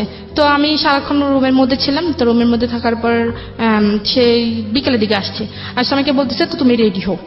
তো আমি বলছি কেন রেডি হবো, কোথায় যাবো? বলে যে আমার এক ফ্রেন্ডে দাওয়াত দিচ্ছে, রাত্রে ওইখানে খাওয়া দাওয়া করবো। তো আমি বলছি আমি রেডি হবো কি, আমি তো তখন আমার তো মানে কাপড় চোপড় কিছুই নেই ইনফ্যাক্ট। কিছুই নেই। হ্যাঁ, আমি রেডি হবো কি? সে আমার জন্য একটা শাড়ি কিনলো, 1200 টাকা দিয়ে একটা শাড়ি কিনছে, আর নর্মালি বাসা পড়ার জন্য 2টা 3 পিস কিনছে। তো নিয়ে আসছে, নিয়ে আসার পর সে আমাকে বলছে রেডি হওয়ার জন্য। তো রেডি হয়েছি, রেডিমেডি হয়ে আমরা ওই ফ্রেন্ডের বাসায় গেছি। যাওয়ার পরে ওইখানে খাওয়া দাওয়া করে আমরা আবার রিটার্ন আসছি। ওই ফ্রেন্ডের বাসায় যখন খাওয়া দাওয়া করতে গেছি, তখন বাসাতে মানে আবার খাওয়া দাওয়া করে যখন আবার বাসা আসছি, তখন দেখি ফুল টুল দিয়ে সাজানো রুমটা। তো তখন সে আমাকে, তখন আমি শুয়ে পড়ছি, কারণ মানে আমার মানে এত টেনশন হইতেছে যে বাড়িতে কি হচ্ছে। তখন আমি এই জিনিসটা টেনশন করতেছি। তখন আমি বারবার তাকে বলতেছি যে বাড়িতে ফোন দেন। সে বলতেছে না, বাড়িতে এখন ফোন দেওয়া যাবে না, বাড়িতে এখন ফোন দিলে তোমাকে সবাই নিয়ে যাবে। আমি যেটা বলতেছি সে এড়িয়ে যেতেছে। তখন রাত যখন হয়েছে তখন আমি শুয়ে গেছি।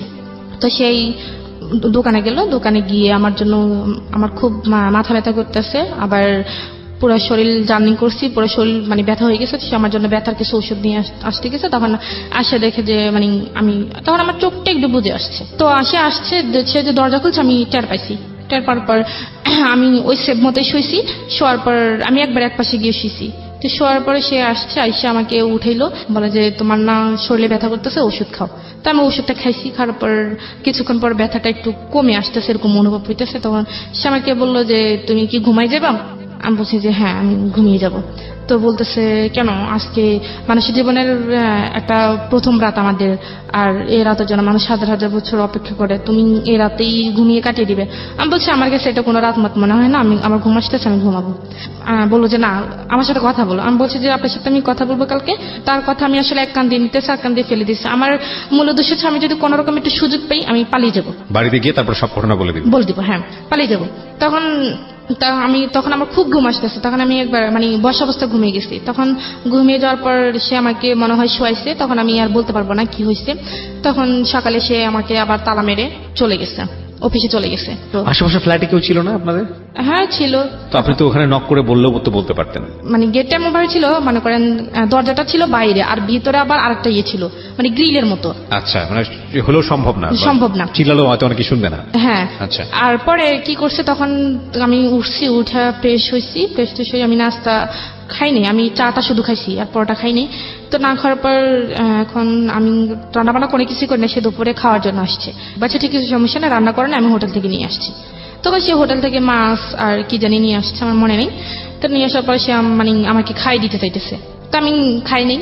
তো সে আমাকে 2-3 বার এরকম করতেছে। তখন আমি কি করছি, আমি প্লেটটা ফেলতে চাই নাই। তো মানে আমি ধাক্কা দেওয়ার একটু জোরে লেগেছে, প্লেটটা মাটিতে পড়ে গেছে। পরে কাঁচের প্লেট ছিল, ওটা ভেঙে গেছে। ভেঙে পর মানে সে রাগ করে ফেলছে। সে আমাকে একটা ধাক্কা দিয়ে ফেলছে। ধাক্কা দেওয়ার পর আমি একটা দেয়ালের মধ্যে গিয়ে একটু বাড়ি খেয়েছি কপালের মধ্যে। তখন কপালটা ফুলে গেছিল। তো ফুলে যাওয়ার পরে তখন আমি বুঝছি যে মানুষ আমার বিয়ের একদিন না যেতে আমার উপরে এরকম টর্চার শুরু করতেছে, সে মানুষ আমাকে কিভাবে সারা জীবন ভালো রাখবে সেটা আমার ভালো জানা হয়েছে। তো বলে যে কি জানি কয়, না তোকে তুই যতই ইয়ে করস, চালাকি করস, তুই এখান থেকে যেতে পারবি না, তোকে যেহেতু আমি বিয়ে করছি এখানে থাকতে হবে। তখন এভাবেই আমি আসলে একটা না প্রায় 2 দিন খাইনি। 2 দিন মানে শুধু একটু চা খেয়েছি, আর কিছু না, চা খাই আর পানি খাই। তখন আমার শরীরটা খুবই দুর্বল হয়ে গেছে। তো তখন সোমবার দিন ছিল, সেই অফিস থেকে লাঞ্চের সময় আসছে। আসার পর সে আসছে, আমি গোসল করতে গেছি। তো গোসল করতে গেছি, তো গোসলখানার আবার ভিতরে একটা দরজা আছে, মানে একটু বড়, মানে একটা মানুষ কোনো মানে বাইরে হতে পারবে। তখন সে যখন অফিসে থাকতো না, তখন আমি ভিতরে মানে চেষ্টা করতাম যে কোন দিক দিয়ে বের হওয়া যায়। তখন আমি ওই বাথরুমের ভিতরে ওই জায়গাটা দেখছি। দেখার পর আমি মানে ওইটার মধ্যে একটা কোমর ছিল, কোমরের উপর দাঁড়িয়ে ওইটার মধ্যে আর একটা মোড়া দিয়ে আমি দেখছি যে ভিতরে মানে দাঁড়ানোর মতো কোনো পজিশন আছে কিনা। তখন দেখছি যে না, ভিতরে মানে নিচে দাঁড়ানোর মতো একটু জায়গা আছে, মানে একটা পা রাখা যাবে। তখন আমি কি করছি, তখন তো আমি বাথরুমে চলে গেছি, জামা কাপড় নিয়ে গেছি। আমি মানে ভাবছিলাম যে সে যদি জড়িয়ে এসে পড়ে, তখন আমি এটা অজুহাত দেখাতে পারবো যে আমি গোসল করতে গেছি। তো সে আসছে, আসার পর আমি তো বাথরুমে ছিলাম, সে আসছে আমি শুনে, সে অনেকক্ষণ হয়েছে মনে আসছে। তো আমি মানে চেষ্টা করতেছি এটার উপর ওঠার জন্য, কিন্তু উঠতে পারতেছে না। তো আমি যে মোড়া দিয়েছি, সেই মোড়াটা মানে কোমরটা একটু প্লাস্টিক টাইপের, এটা একটু পিছলে হয়ে গেছে। তো ওইটা মানে স্লিপ খেয়ে আমি পড়ে মনে করেন একবার পুরোপুরি অজ্ঞান হয়ে গেছি। আর শরীরটা খুব দুর্বল ছিল, আমি খাইনি, মানে অজ্ঞান হয়ে গেছি। অজ্ঞান হয়ে যাওয়ার পর সেই আওয়াজ পাইছি, আওয়াজ পাওয়ার পর সেই দরজাটা ধাক্কাইতেছে, তো দরজার সিট কিনে ছিল সেটাও মানে ধাক্কাতে ধাক্কাতে এটা খুলে গেছে। খুলে যাওয়ার পর সে আমাকে রুমে আনছি, রুমে আইনা তো একটা ডাক্তার আনছে।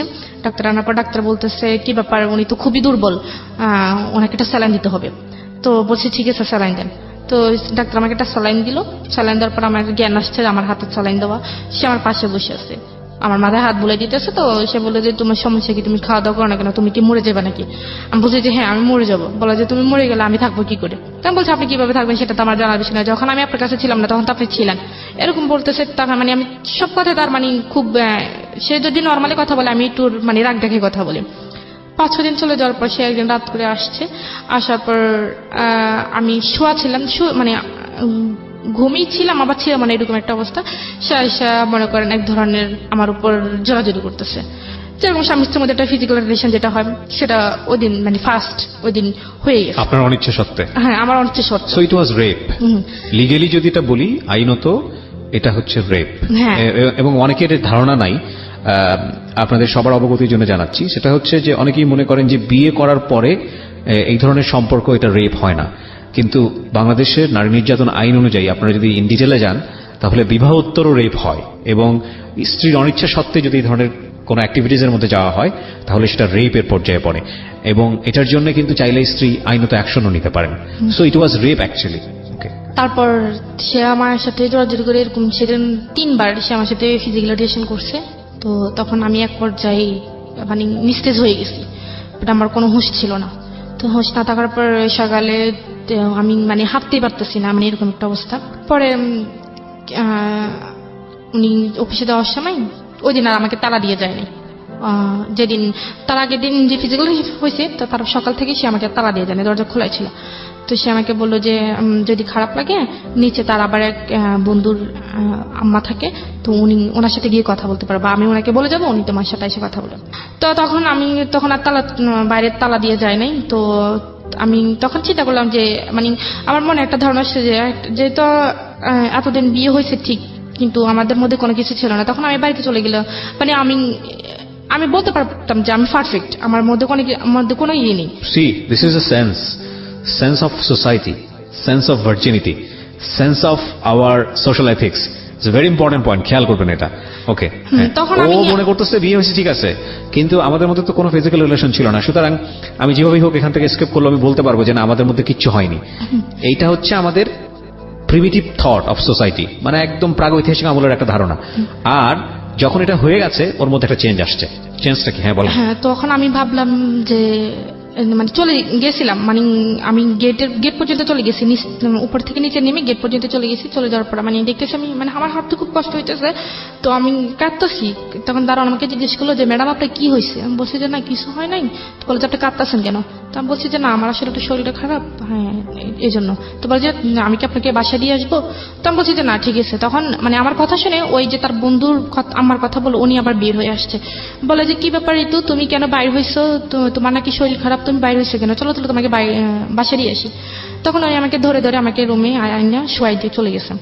চলে যাওয়ার পর তখন মানে কারো মানে একটা ফোন যে পাবো, মানে কারো কাছ থেকে নিয়ে আমি ফোন করবো, মানে ওইরকম একটা জানি। তখন উনি আবার আসছে কিছুক্ষণ পর, বলে যে তুমি কি তোমার কি খিদা লাগছে বা কিছু খাইবে? আমি বলছি যে না আন্টি আমার খিদা লাগা নাই, আপনি আমাকে একটু গরম পানি করে দেন। বলে যে গরম পানি কি করবা? বলে যে আমি একটু বাথরুমে যাবো। পরে উনি আমাকে একটু গরম পানি করে দিচ্ছে, আমি বাথরুমে গিয়ে ফ্রেশ হয়ে আসছি। পরে আমি বলছি কি আপনার কাছে কি ফোন আছে?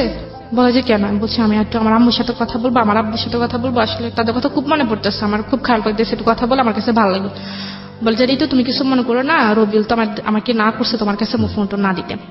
তো তখন ভাবলাম যে বলেও লাভ নেই। তখন ভাবলাম যে যাই হবার হয়ে গেছে, বিয়ে তো একবার হবেই, তো আমার ভাগ্য হয়তো এটা ছিল। আপনি মেনে নিলেন? হ্যাঁ আমি মেনে নিচ্ছি।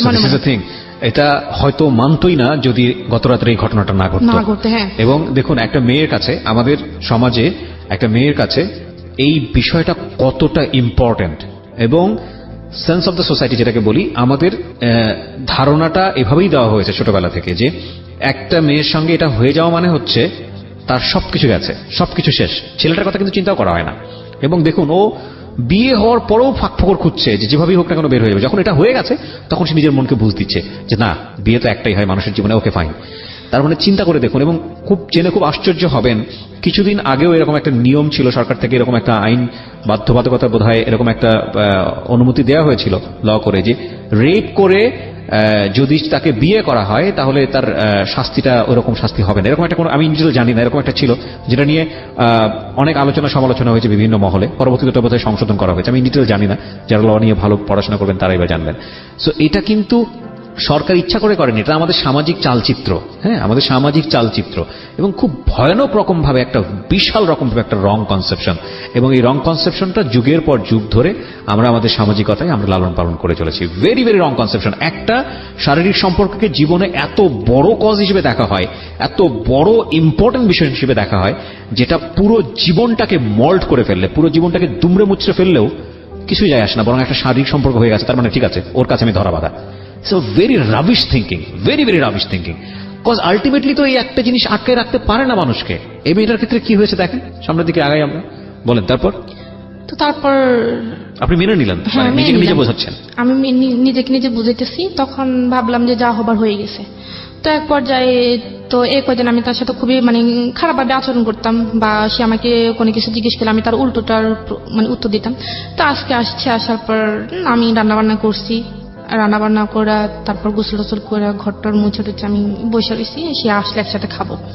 তো সে আসার পর আমরা একসাথে খাইছি। খাওয়ার পর সে বলতেছে, তোমার তো মন খারাপ, চলো আমরা একটু ঘুরতে যাই। তো বলছে কোথায়, বলে যে এখানে একটা নদী আছে, ওইখানে নদীতে বিকেলবেলা সবাই ঘুরতে যায়। তো সাবস্ক্রাইব করে বেল বাটনটাতে, সাবস্ক্রাইবের পাশেই রয়েছে বেল বাটনটা, এটা ক্লিক করে অন করে নেবেন প্লিজ।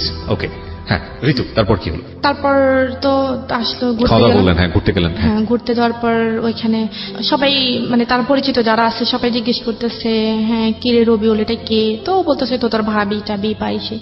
তো তখন ওই যে একটু একটু বাইরে যেতাম, বা সবার সাথে একটু, বা মেয়ে যারা ছিল বা আন্টি যারা ছিল তাদের সাথে একটু কথাবার্তা বলতাম, তাদের সাথে একটু ফ্রি হয়ে গেছি। তখন একদিন আমাকে এক আফু, মানে উনি আমার সিনিয়র অনেক, উনি আমাকে একদিন বলে, ঋতু তোমাকে আমি একটা কথা বলবো, তুমি কিছু মনে করবে না তো? বলে যে তুমি আসলে রবিউল তো তোমার হাজবেন্ড, এখন তুমি বললে হয়তো তোমার মন খারাপ হতো। আমি বলছি সমস্যা না, আপনি বলেন। বলে যে দেখো তোমরা একসাথে চলাফেরা করো, আসলে তোমার সাথে আসলে তোমরা দুজনকে একসাথে মানায়, তুমি কোথায় রবিউল কোথায়, মানে ওর নামে বিভিন্ন রকমের কথা বলতেছে। তখন আমার কাছে আসলে খারাপ লাগতো, কেন এই কথা বলবে। তো তখন একটা দিক, যখন আমি ওকে মন থেকে মেনে নিছিলাম যে আমার যেহেতু বিয়েটা হয়ে গেছে, তখন যা হবার আসো হবে, তখন আমি পুরোপুরি ভাবে ওকে মানে ভালোই বাসছি, যে মানে পুরোপুরি ভাবে ওর প্রতি দুর্বল হয়ে গেছি। তো তখন আমি ওকে বললাম যে দেখেন আপনি অফিস থেকে ছুটি নিতে পারবেন? তো বলে যে কেন? আমি বলছি আপনি আগে নেন, তারপর আমি বলতেছি। তাকে আমি 3 মাস বাসে রাখছি।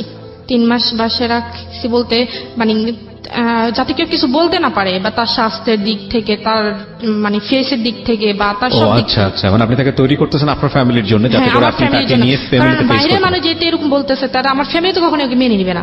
তখন আমি তাকে মানে ডাক্তারের সাথে কথা বলে বিভিন্ন রকমের রুচিকর, যাতে রুচি হয় খাবার, ওষুধ বা পুষ্টিকর যে খাবারগুলো আছে একটা মানুষ বা ভালো মতো হওয়ার জন্য, সবগুলোই আনছি। তো 1 মাস যখন হয়ে গেছে, এখন ও তো চাকরি করে না, এখন 1 মাস একটা মানুষ 1 মাস বসে বসে খেলে কতদিন যায়, আর ওর তো কোনো এক্সট্রা কোনো টাকা নাই। তো আমি কি করছি, ওই যে ঢাকায় থাকাকালীন যে রিয়ার কথা বললাম, তো রিয়ার কাছে আমি ফোন দিলাম। পরে রিয়াকে আমি সব কিছু বলছি, বলার পর আমি বলছি যে দেখ তুই এটা কারোর কাছে বলিস না, এখন আমি একটু সমস্যা আছি, আমার কিছু টাকা লাগবে। তো বলে যে কত টাকা? তা আমি বলছি 10-15 হাজার টাকা হলে হবে। একটা বিকাশ নাম্বার দিয়ে আমাকে 15 হাজার টাকা পাঠাইছে। 15 হাজার টাকা পাঠানোর পর আমি তার জন্য বিভিন্ন রকমের আর বিভিন্ন আইটেমের খাবার, মানে যেগুলি কাজে আসে বা পুষ্টিকর যে খাবারগুলো, সেগুলো নিয়েছে। যেমন তো তাকে 3 মাস পর পুরোপুরি ভাবে হয়ে উঠছে, মানে আমি যেরকমটা চাইছি সেরকমটা হয়ে গেছে। তো 3 মাস পরে তখন থেকে মনে করে আমাদের সংসারটা খুবই একটা সুখী সংসার। সেও আমাকে প্রচন্ড ভালোবাসে, আমিও তাকে প্রচন্ড ভালোবাসি। এখন এই ভালোবাসা দিয়ে একটা হ্যাপি ফ্যামিলি আমাদের। তো এর মধ্যে আমি তাকে বললাম যে দেখেন আমার তো বিয়ে কিন্তু 1 বছর চলে গেছে এভাবে। তো চলে যাওয়ার পর আমি বললাম, 1 বছর পর বললাম যে আমি তো এসএসসি পরীক্ষার আমার ভালো একটা রেজাল্ট আসছে, তো আমি ইন্টারে ভর্তি হইতে চাই। এই 1 বছরের মধ্যে আপনি কোনো যোগাযোগ করেননি বাড়িতে? না, কোনো যোগাযোগ করিনি। ওর লেখাপড়া কতদূর ছিল? উনি মাস্টার্স কমপ্লিট করছে। ওকে, রবিউল মাস্টার্স কমপ্লিট করা। ওকে, বাচ্চাদের পড়ার জন্য তো অন্তত আমার কিছু জানা দরকার। বলে যে না, সেটা যতটুকু জানা অতটুকুই এনাফ। তা আমি বলছি ঠিক আছে, এখন সে যেভাবে বলতেছে সেভাবেই। তো এভাবেই চলতেছে। 1.5 বছর চলে যাওয়ার পর তখন আমি হঠাৎ মনে করেন আমার ফিল হচ্ছে না প্রায় 2 মাস ধরে। জি। তো আমি একটু টেনশনে আছি। তো তারপর হচ্ছে তখন আমি একটু টেনশনে পড়ে গেছি, তখন আমি ওকে জানাইনি। তো না জানানোর পর আমি নিজে নিজে একটা ডাক্তার কাছে গেছি। তো বললো যে আপনি তো প্রেগনেন্ট। তো আমি বললাম না, এটা সম্ভব না, আমি এখন এই মুহূর্তে বাচ্চা নিতে চাই না। আচ্ছা। তো বলে যে কেন আপনাদের, বলে যে আপনি কি বাচ্চা আসছে? আর আমি বলছি যে না, আমাদের বাচ্চা নেই, তো এটা প্রথম, তবে আমি এখন বাচ্চা নিতে চাই না। তো বলছে এটা আপনার হাজবেন্ড জানে? তখন ও কিন্তু এটা জানে না। তো আমি বলছি যে হ্যাঁ, এটা ও জানে, ও নিতে চাচ্ছে না। তো আমি বলছি যে তাহলে, তো বলে যে তাহলে এটা যদি রাখতে না চান তাহলে যত তাড়াতাড়ি সম্ভব এটাকে অ্যাবর্শন করতে হবে। বলছে আপনি এই অ্যাড্রেসে চলে যান, ওনারা যা করার করে দিবেন। মানে এটা করার পরে একটু অসুস্থ ছিলাম, পরে এভাবে চলতে ভালোই আছি, ভালোই। তারপর আমি আবার প্রেগনেন্ট। সেকেন্ড টাইম কনসিভ করলেন? হ্যাঁ, করার পর সেটা আমি তাকে জানাইছি। প্রথমবারের কথা তো আমি তাকে জানাইনি। দ্বিতীয়বার যখন হয়েছে তখন আমি তাকে জানাইছি। তখন আমার 3 মাস হয়ে গেছে। 3 মাস হয়ে যাওয়ার পর তো বলছে না, আমি তো এখন বাচ্চা চাইতেছি না, কারণ আমি তোমাকে তো এখন আমাদের বাড়িতে নিয়ে যাইনি। এখন যদি বাচ্চা হয়ে যায় তখন মানুষ কি বলবে? আমি এখন বাচ্চা, তুমি যেটা যা করো তাড়াতাড়ি করো। তখন ওই ডাক্তার কাছে আসছি। ডাক্তার কাছে আসছে তো আবার ওই ভাবি আমার বলছে যে একটা হোমিও ডাক্তার আছে, ওইখানে গেলে হোমিও কিছু ওষুধ দিলে ওইটা নাকি হয়ে যায়। যাই হোক, আপনি এটাকে অ্যাবর্শন করেছেন না করেন নাই? না, করিনি। সেকেন্ড টাইমটা কি আপনার বেবি? হ্যাঁ। ওকে, তারপর? হ্যাঁ, তারপর যাই হোক, এটা অনেকবার ইয়ে করছি। তো ট্রাই করছেন অ্যাবর্শন করার জন্য? হ্যাঁ, অনেকবার ট্রাই করছেন কিন্তু হয়নি। মানে এটা করতে গিয়ে আমি নিজেই মরে যেতেছি। তো পরে তারপর যাই হোক এটা হয়ে তখন থেকে সে আমার উপর আমার সাথে খুব খারাপ ব্যবহার করতেছে। তারপরে সে আমাকে বিভিন্ন রকমের এক কথা 2 কথা ভালো কথা বলে সে আমার সাথে খারাপ ব্যবহার করে। আর আমার বাপ মা নিয়ে সে আমাকে গালিগালাজ করে। তো করার পর হঠাৎ করে চেঞ্জটা দেখলেন শুধু এই কনসেপ্টটা করার পরেই? হ্যাঁ, কনসেপ্টটা করার পরে চেঞ্জটা দেখি। নেওয়ার পর আমরা যে রুমে থাকতাম, যেখানে থাকতাম সেখান থেকে পানিটা নিয়ে যে আনতে হয় সেটা একটু দূরে, ঠিক আছে? তো আমার বেবি যখন 7 মাসের প্রেগনেন্ট আমি, তখন বালতি ভরে ভরে, অনেক বড় বড় বালতি ভরে ভরে ওইখান থেকে পানি আনতে হয়। তো সেটা আমার জন্য খুবই বিপজ্জনক। সব যে দেখে সে বলে যে তুমি এই কাজ করো কেন? সে আমার কাজ দিয়ে বিভিন্ন রকমের জামা কাপড় বা তার শার্ট প্যান্ট এগুলো ধোয়াইতো, বা এখন যেগুলো আমার জন্য করা উচিত না সেগুলো করাইতো। তো আমি এক রকমের করতাম, সব কাজ করতাম। তো করার পর যখন 8 মাস হয়ে গেছে তখন সে আমাকে বলছে যে পরীক্ষা করাইতে, পরীক্ষা করলে ছেলে হয় না মেয়ে হয় এটা জানার জন্য। তো আমি বলছি তুমি কি হইলে খুশি? বলে তো আমার ছেলে চাই। তখন আমি বললাম যে এটা তো যদি ছেলে না হয়, বলে যে ছেলে না হলে যদি মেয়ে হয়, তাহলে মেয়ে হলে মেয়ের বিয়ের টাকা আমি দিতে পারবো না। তখনই সে মেয়ের বিয়ের প্রসঙ্গে কথা উঠেছে যে যখন বিয়ে দিবে তখন মেয়ের বিয়ের টাকা সে দিতে পারবে না, আমার বাবার বাড়ি থেকে দিতে হবে। আর মেয়ে যদি হয়, মেয়ে সুন্দর হতে হইবে, ফুটফুটে হইতে হইব। মেয়ে যদি কালো হয় তাহলে সে মেয়ে কখনো সে রাখবে না, সে পালক দিয়ে দিবে। ছাগল নাকি? সরি ফর দিস ওয়ার্ড, আমি এই ওয়ার্ডটা অনেকের উচ্চারণ করাটা ঠিক হচ্ছে না, বাট এটাই আমার এক্সপ্রেশন, ভেরি জেনুইনলি ভিতর থেকে যেটা আসছে, এবং এটা কোনো প্রকার এডিট না হয়ে অনেকের জায়গা আমি চাই। ওকে, বলেন। তারপর কি হয়েছে, তো আমি গেলাম, আমার ওই ভাবিকে নিয়ে গেলাম। তো উনি বলছে যে মেয়ে হবে। তো ডেট দেওয়ার পর বলছে যে মেয়ে হবে। তখন যখন ওকে জানাইছে তখন সে আমার উপর খুব রাগ করছে। আমাকে পারে না, মারবে না ধরবে, সে বুঝতে পারতেছে না। তো পরে মাস্টার্স পাস ছিল, রাইট? হ্যাঁ। এটা তোর জানা উচিত, ছেলে মেয়ে হওয়ার ব্যাপারটা তো মেয়েদের উপর নির্ভর করে, সম্পূর্ণ ছেলেদের উপরে। তবে সে আমাকে তখন বলতেছে, যখন শুনছে যে আমার মেয়ে হবে তখন সে আমার বাড়িতে আস্তে আস্তে যোগাযোগ করার চেষ্টা করতেছে। তখন সে আমাকে প্রথমে আমার আম্মুর কাছে ফোন দিচ্ছে। আমার আম্মু এটা নিজে ফোন দিয়েছে? হ্যাঁ, সে নিজে ফোন দিচ্ছে। আচ্ছা। তো ফোন দেওয়ার পর সে বিস্তারিত জানো যে যা হওয়ার হয়ে গেছে, এখন আপনারা মেনে নেন। তখন আমার আম্মু এটা অ্যালাউ করে নাই যে আমার মেয়েকে পাঠিয়ে দাও, তোমার আসার দরকার নেই, আমরা আমার মেয়েকে অ্যাকসেপ্ট করবো, কিন্তু তোমাকে তো আমরা অ্যালাউ করবো না। তখন আসে আমার আব্বুকে ফোন দিচ্ছে। আমার আব্বুর কাছে সে খুব কান্নাকাটি করছে, আমিও খুব কান্নাকাটি করছি। করার পর আমার আব্বু বলছে ঠিক আছে, আমি ব্যবস্থা করতেছি। তো সে বলতেছে দেখেন, ঋতু তো আপনার প্রেগনেন্ট, বা ওর তো বেবি হবে, এখানে তো দেখাশোনার মতো করার মতো কেউ নেই, এখন আমাদের বাড়িতে ওকে নিয়ে যেতে পারি নেই। তো ওকে এখানে কে দেখবে? আপনারা যদি চান তাহলে ও প্রথম বাচ্চাটা আপনাদের এখানে হোক। তো আমার আব্বু বলছে ঠিক আছে, আমি ব্যবস্থা করতেছি। তখন আমার আব্বুর আসার সময় হয়েছে, তো আমার আব্বু আসবে। তা বলছে ঠিক আছে, আমি বাড়িতে যাই ঋতুর আম্মুর সাথে কথা বলে দেখতেছি। তো দেশে আমার আব্বু বাড়িতে আসছে, আমার আম্মুর সাথে কথা বলে আমার আম্মু কোন রকম মানানোর পর তো আমরা গেলাম। এর আগে এখানে একটা ঘটনা হয়েছে যে আমি যে বললাম না যে একটু দূর থেকে পানি আনতে হয়। তো আমি বললাম যে আমরা এখানে থাকবো, টাকা দিয়ে থাকবো, আমরা তো এখানে টাকা ছাড়া থাকতেছে না, তাহলে তুমি একটা ভালো দেখে একটা রুম নাও যেখানে পানিটা নিয়ে একটু কাছে পাওয়া যায়। তো আমি এখানে থাকবো না। তো বলে যে আমি যেখানে থাকবো তুই সেখানে থাকতে হবে। তখন থেকে সে আমাকে তুই করে ব্যবহার করে। তুইও সেখানে থাকতে হবে, আর না থাকলে তুই চলে যা। তা আমি বলছি আমি এই অবস্থা কোথায় যাব? তখন এক কথা দুই কথা আমি বলছি যে মানে একটু বেশি হয়ে গেছে, যে আমি এখানে থাকবোই না, আমি এখানে চলে যাব, আমি কি এখানে টাকা ছাড়া থাকি নাকি? তখন সে আমাকে অফিস থেকে দুপুরবেলা খাইতে আসছে, তার কোমরে একটা বেল্ট ছিল, সে বেল্ট দিয়ে এই প্রেগনেন্ট অবস্থা আমাকে খুব মারছে, কেউ এসে আমাকে ধরে নেই, দরজা বন্ধ করে সে আমাকে খুব মারছে।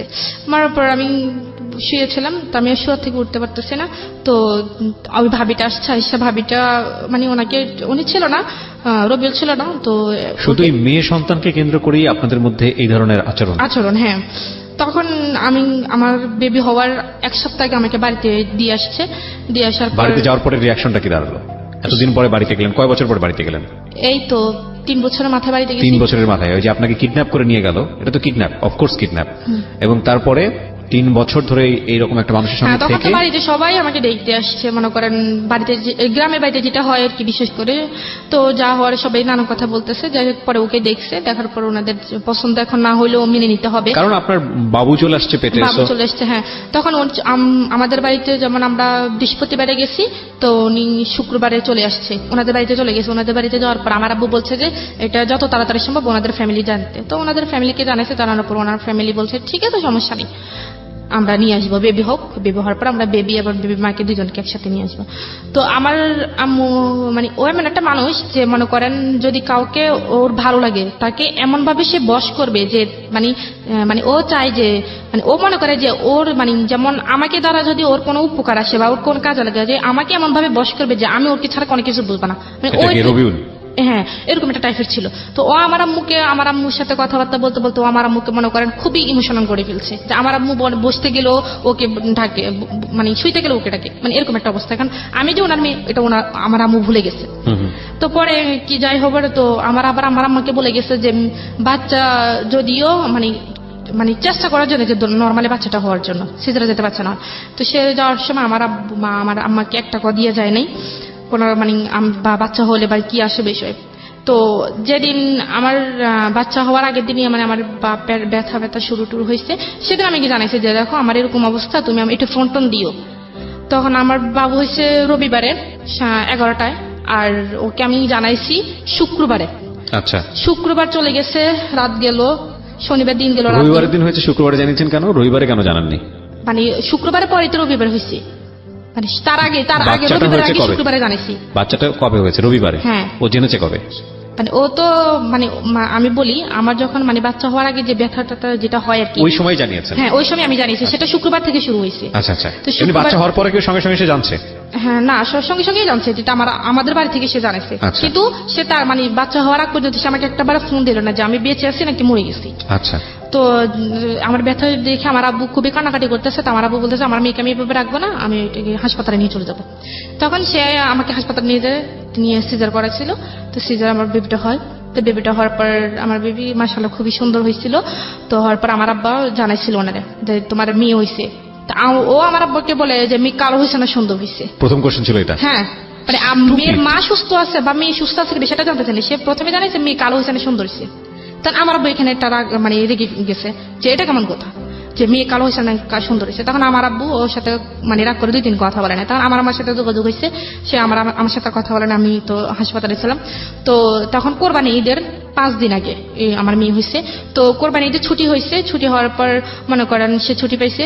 তো ছুটি মানে কোরবানি ঈদের মেয়ে হওয়ার 2 দিন পর সে বাড়িতে আসছে। আচ্ছা। বাড়িতে আসার পর সে আমার মেয়েকে একবার দেখতে আসেনি, মানে সে বাড়িতে চলে গেছে। তো আমি তাকে বারবার ফোন দিই যে মেয়েকে দেখতে আসার জন্য, দেখে আসার জন্য।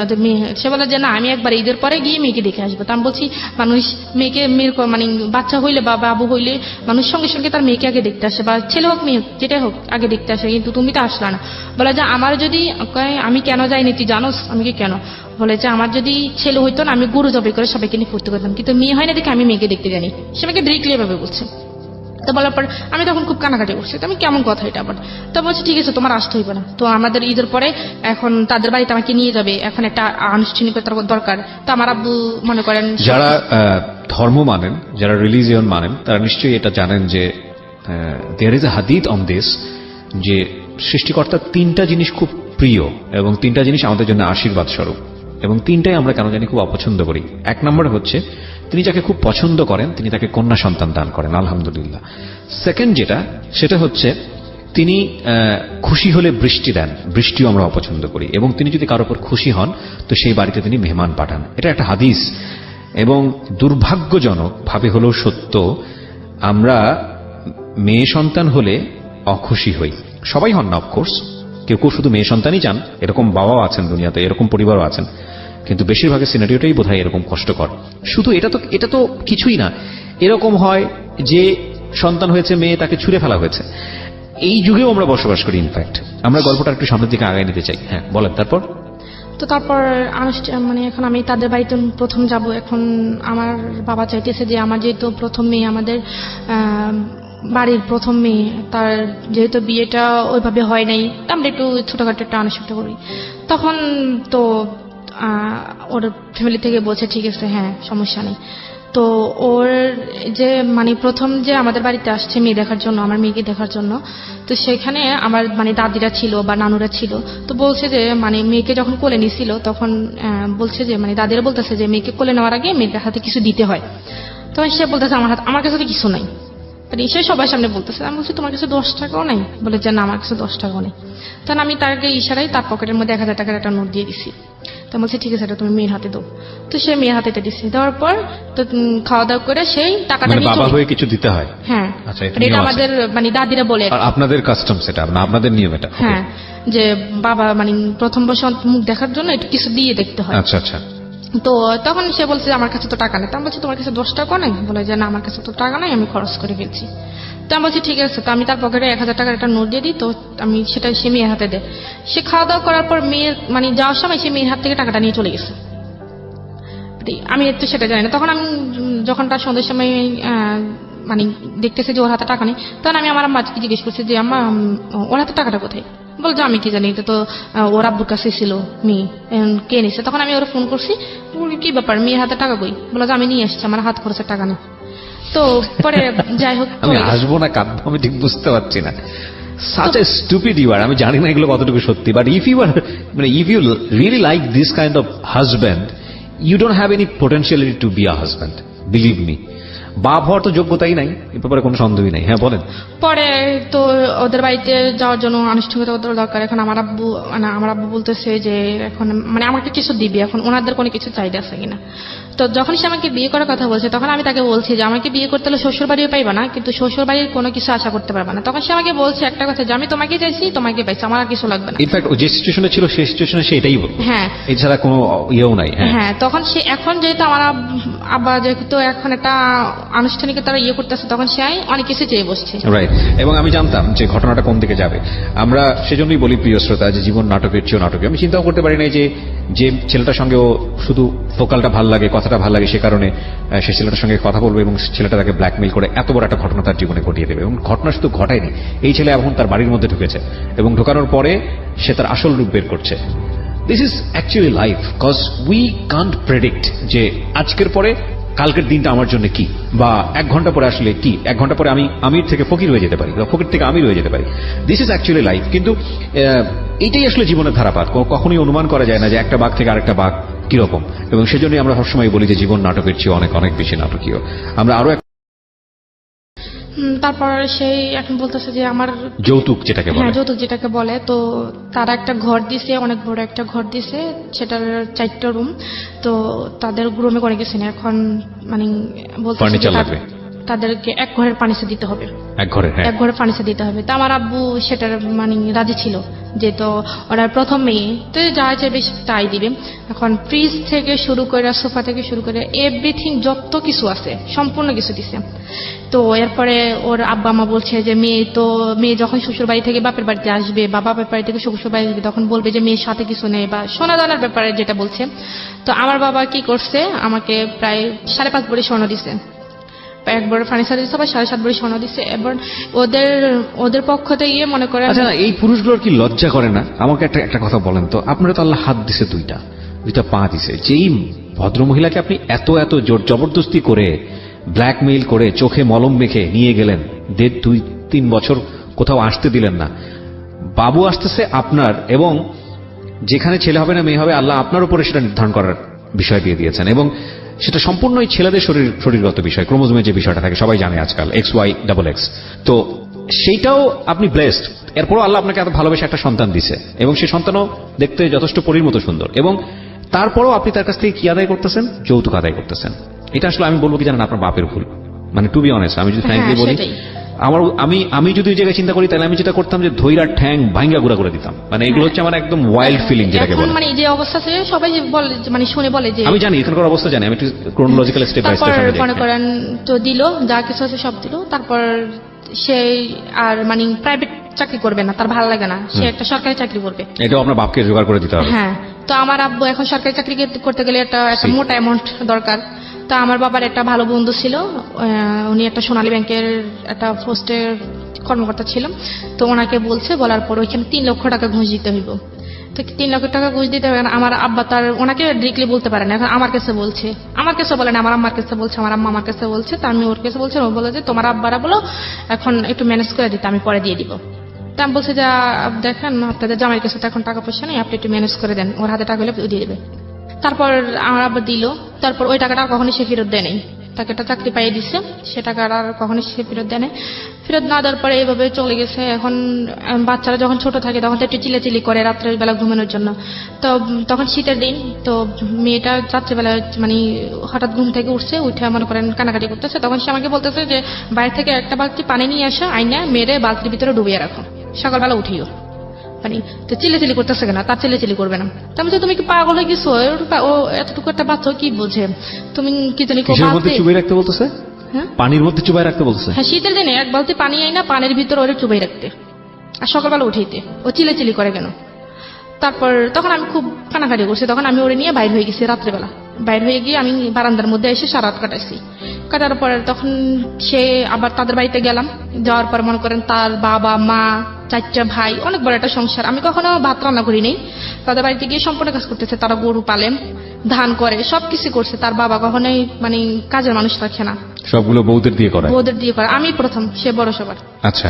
তো আমাকে সম্পূর্ণ কাজ করতে হয়। 3 বেলা রান্না করতে হয়, ভাত রান্না করতে হয়, 1 বেলা নাস্তা বানাইতে হয়, সবকিছু আমাকে করতে হয়। আমার মেয়েকে সামলাইতে হয়।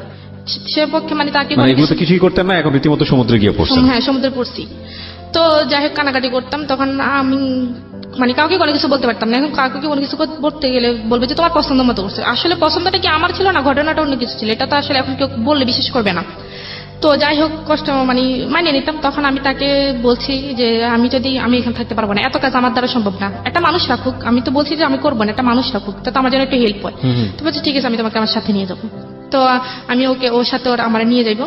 নিয়ে যাওয়ার পর ও তখন সিলেট হবিগঞ্জ গেছে। তো আমার মেয়েকে আমি সাথে নিতে পারবো। তখন আমার মেয়ের বয়স 3 মাস। আমার মেয়েকে আমি সাথে নিতে পারবো না। তো আমার মেয়েকে আমি কার কাছে রেখে দেবো? বলে তো তোমার বোনের কাছে রেখে দাও। আমার বোন তখন ক্লাস 8-এ পড়ে।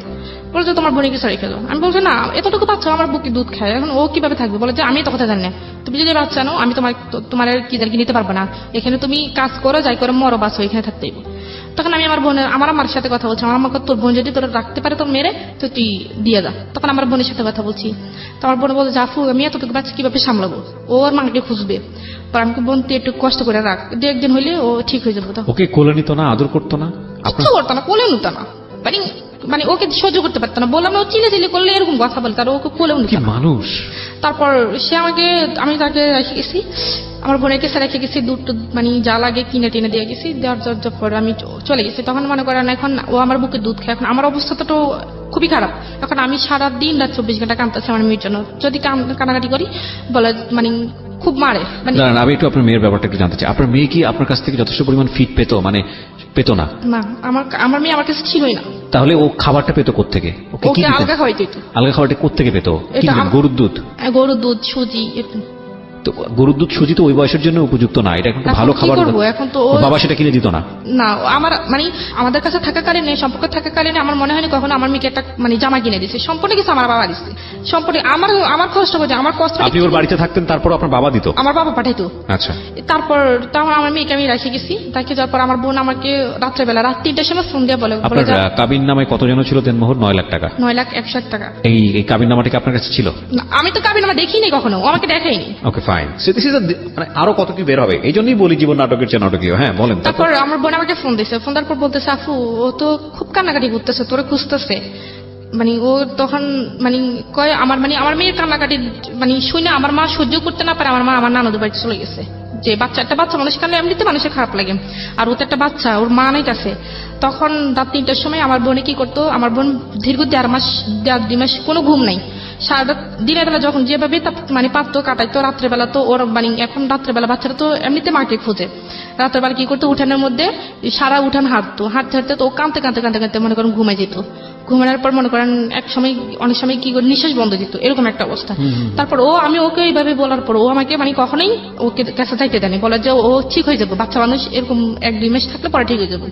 কারণ আমার বোন মানে আমার মেয়ের মানে প্রতিদান মানে আমার মেয়ের ঋণ আমি কখনোই শোধ করতে পারবো না। আমার বোনের ঋণ, আমার বোন আমার মানে মেয়ের জন্য যতটুকু করছে। আপনার ছোট বোন? হ্যাঁ, আমার ছোট বোন। আপনার ছোট বোন কি আপনার শ্বশুর বাড়ি গিয়ে থাকতো? না, মানে আমাদের বাড়িতে রেখে গেছি। আচ্ছা, আমার বাবা মা আজ পর্যন্ত আমার শ্বশুর বাড়ি কি জিনিস দেখেনি। আচ্ছা ঠিক আছে। তো আপনার ছোট বোনই ওকে পালতো নিজের মায়ের মতো আদর দিয়ে? হ্যাঁ, আদর কেন দিয়ে। রেখে গেলেন আপনার বাড়িতে এত লোকজন আপনার শ্বশুর বাড়িতে? হ্যাঁ, ওইখানে গেলাম, এখনো কাজকর্ম, এখন আমি তো এত কাজ করতে পারতেছি না। তো আর শাশুড়ি বা অন্য কেউ দেখে নাই মেয়েটাকে? কেউ দেখে না, মানে সারাদিন ওনাদের বাড়িতে থাকার পর খাট থেকে 2 দিন পড়ে গেছে। মানে আমি সারাদিন কাজ করতাম, এখন কাজ করে তো কাজ শেষ করতে পারতাম না, এখন মেয়েকে সময় দেবো কিভাবে? তখন এটা ওকে দেওয়ার পর আমার আম্মারা বলছে, আমার আম্মা ওকে বুঝেছে, পর ও আমার সাথে আমার নিয়ে গেল। তখন মেয়েকে নিবে না, কারণ ও মেয়েকে নিলে ও রাত্রে ঘুমাইতে পারে না। তখন আমি মেয়েরা রেখে গেছি।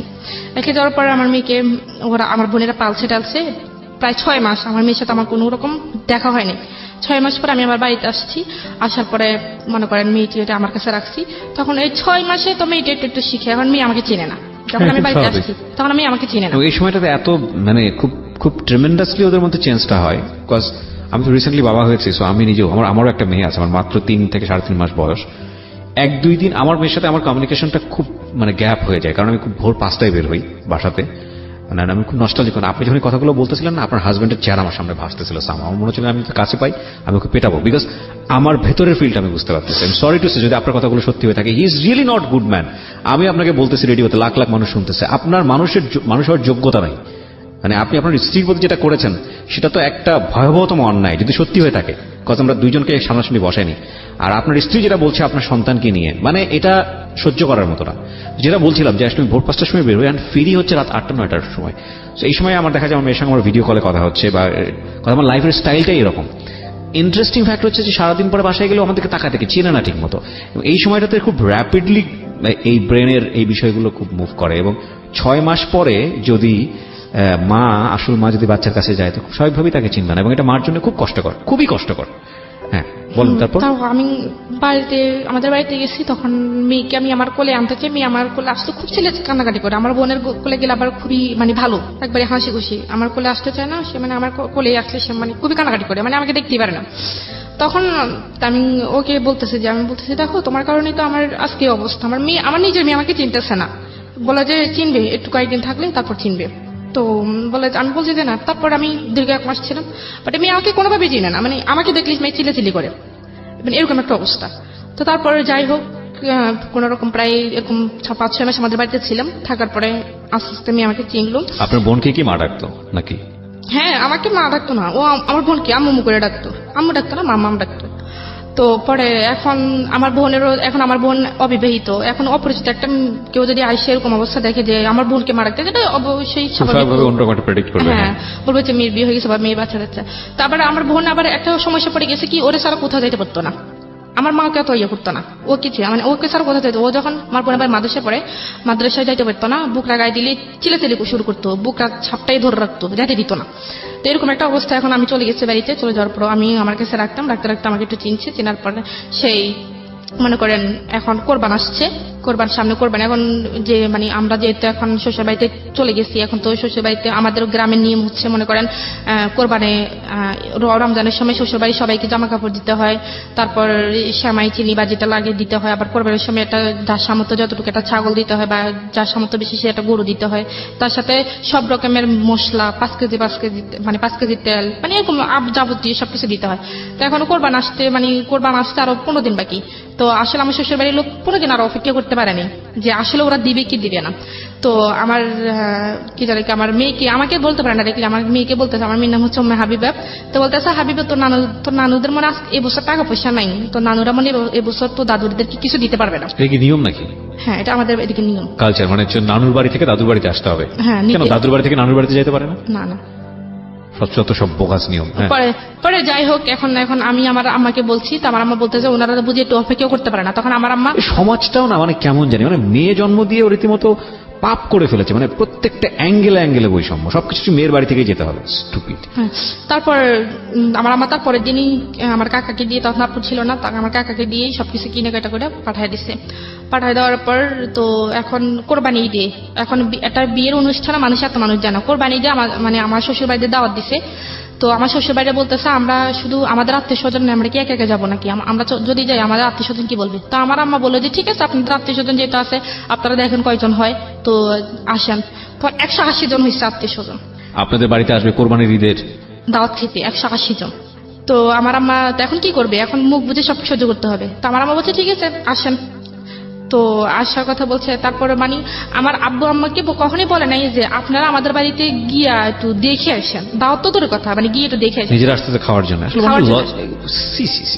মানে প্রত্যেক মাসে একবার হইলেও ওনাদের বাড়িতে সবাই দাওয়াত পড়ে আমাদের বাড়িতে। তো যাই হোক, এখন তারপর কি হয়েছে এর মধ্যে মনে করে আমার বোন আবার একটা ছেলের সাথে রিলেশন করতো, এখনো হয়তো করে, আমি যে জানি না কি সত্যি কিনা। তো একটা ছেলের সাথে রিলেশন করতে, সেটা আবার সরি এটা বলতে ভুলে গেছি, আমার বোনকে যখন আমার হাজবেন্ড দেখছে বা রবিলে দেখছে, তখন সে আমাকে বলতেছে করে তো তোমাকে একটা কথা বলবো। তা বলে কি কথা, তো বলে যে তোমার আগে যদি তোমার বোনকে দেখতাম না, আমি তোমার বোনকে বিয়ে করতাম। তো আপনার পায়ে জুতা ছিল না? তখন আসলে কি বলবো আমি, তুমি এগুলো কি বলো, তো আমি এটা আপনারও কিন্তু ফল্ট, মানে আপনার পায়ে তখন জুতা থাকলে জুতা মেরে দেওয়া উচিত আমি মনে করি। হচ্ছে হলে আমি সরি টু সে, আপনি যদি রিলিজনের জায়গা থেকে চিন্তা করেন তাহলে অফকোর্স এটা একটা অন্যায়, এবং আমি যেটা বলছি সেটা অবশ্যই পাপ। হ্যাঁ, তো কিন্তু সেটা কিন্তু যেই ছেলেটা রিলিজিয়াসটিক হতে চলে না, তাকে জুতা ট্রিটমেন্ট ছাড়া আসলে অন্য কোনো ট্রিটমেন্টে যাওয়ার কোনো সুযোগ নাই।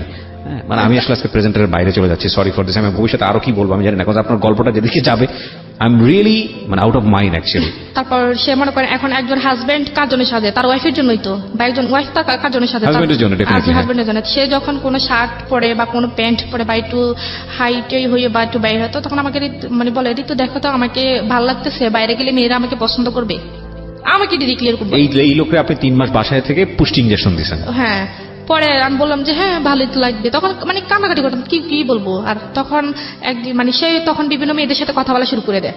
আচ্ছা। হ্যাঁ, তখন সে বিভিন্ন ভঙ্গিতে মেয়েদের দিকে তাকায়। তো আমাদের বাড়িতে আমার চাচাতো বোন আছে, যেটাতো বোন আছে, তাদের সাথে বিভিন্ন রকমের। তো তারা আমাকে বলে যে আফু দুলাভাই এমন কেন, এরকম করে কেন।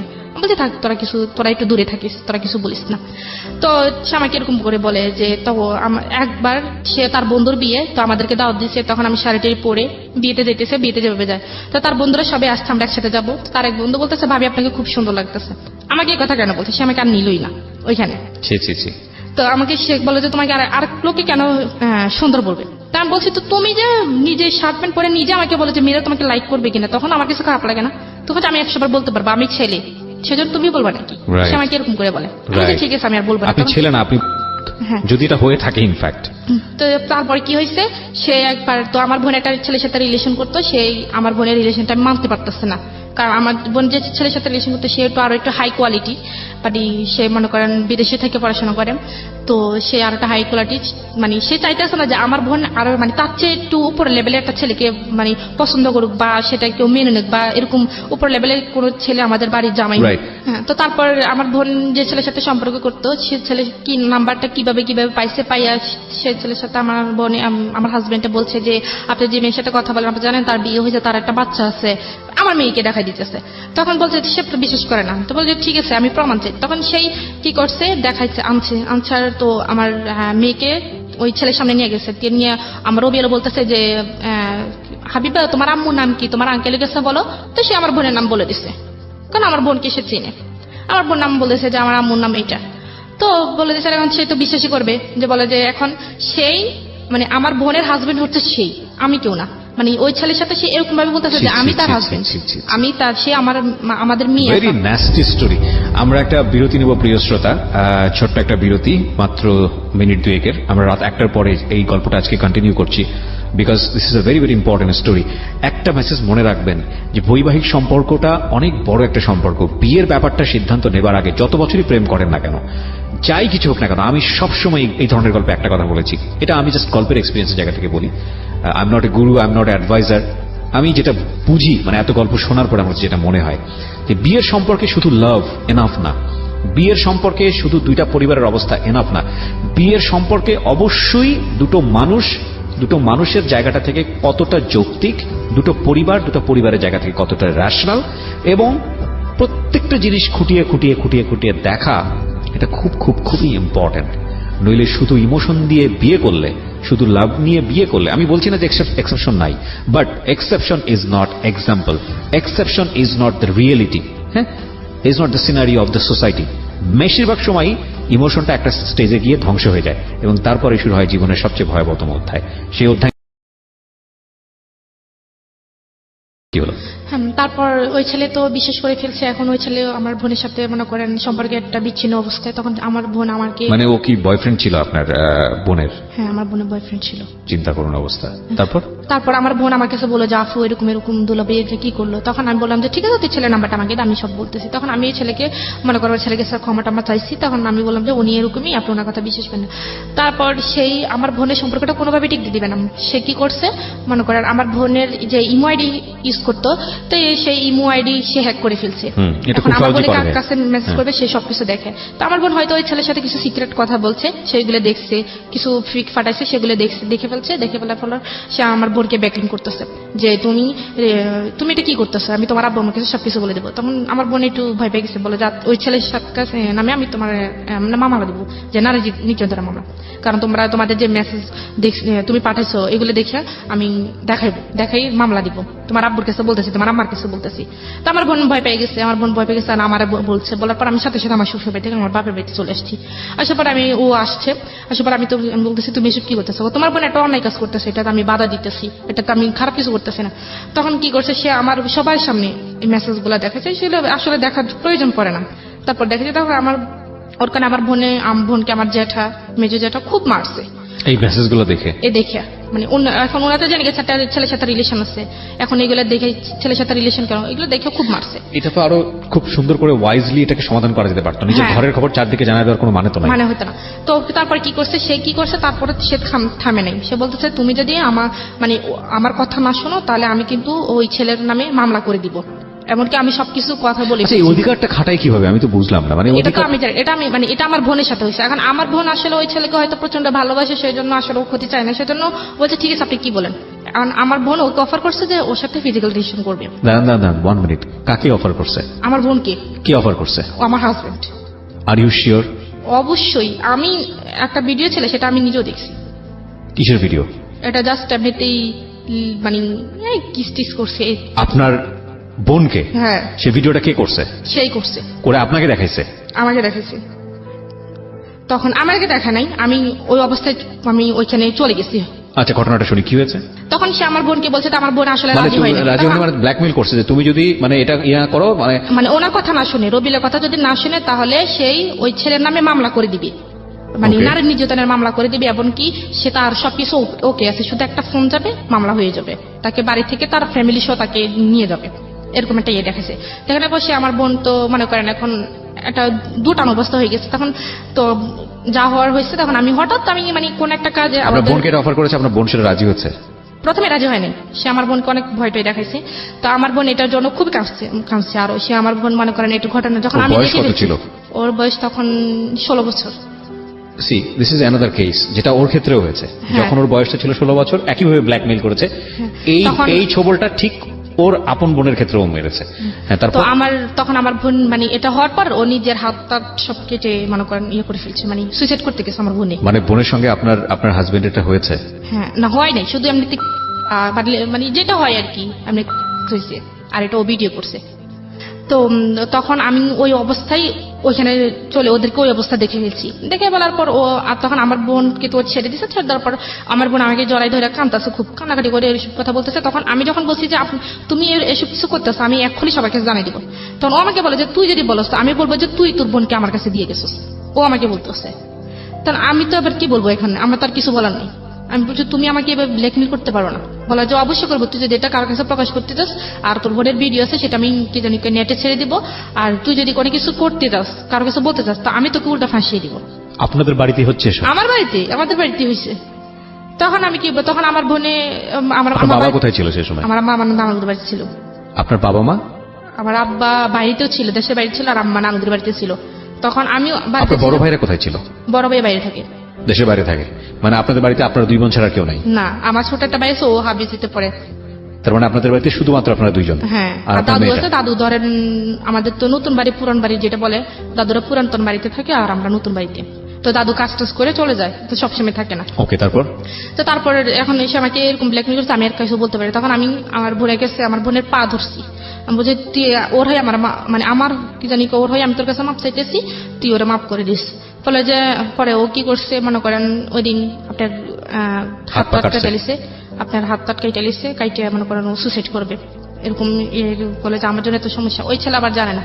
তারপর ও কি করছে, ও যেহেতু ওই মানে রবিউল দেখতেছে যে ওই ছেলের সাথে কথা বলা বন্ধ করে নাই, ওই ছেলে মানে রবিউল কি করছে, ওই ছেলের বাড়িতে গেছে, আমার আরেকটা দুঃসম্পর্কিত চাচাতো বোন নিয়ে গেছে, নিয়ে ওর আব্বা আম্মার কাছে আমার বোনের নামে বিচার দিয়ে আসছে যে আপনার ছেলে তো অমুক মেয়ের সাথে কথা বলে, ওনার একটা বাচ্চা আছে, ওনার স্বামী আছে, আপনার কেমন ছেলে একটা ম্যারিড মেয়ের সাথে কথা বলে। এখন ওই ছেলের বাপ মা তো মানে যেটা বুঝতে পারছি আপনার বোনকে সে অনৈতিকভাবে পাওয়ার জন্য মোটামুটি ক্রেজি হয়ে গেছে। হ্যাঁ, তারপর কি হয়েছে, এখন মনে করেন সব মিলিয়ে তো খুবই সমস্যা হয়েছে। তখন আমি আমার ফ্যামিলিকে একটু ইঙ্গিত করছি, পুরোপুরি করিনি।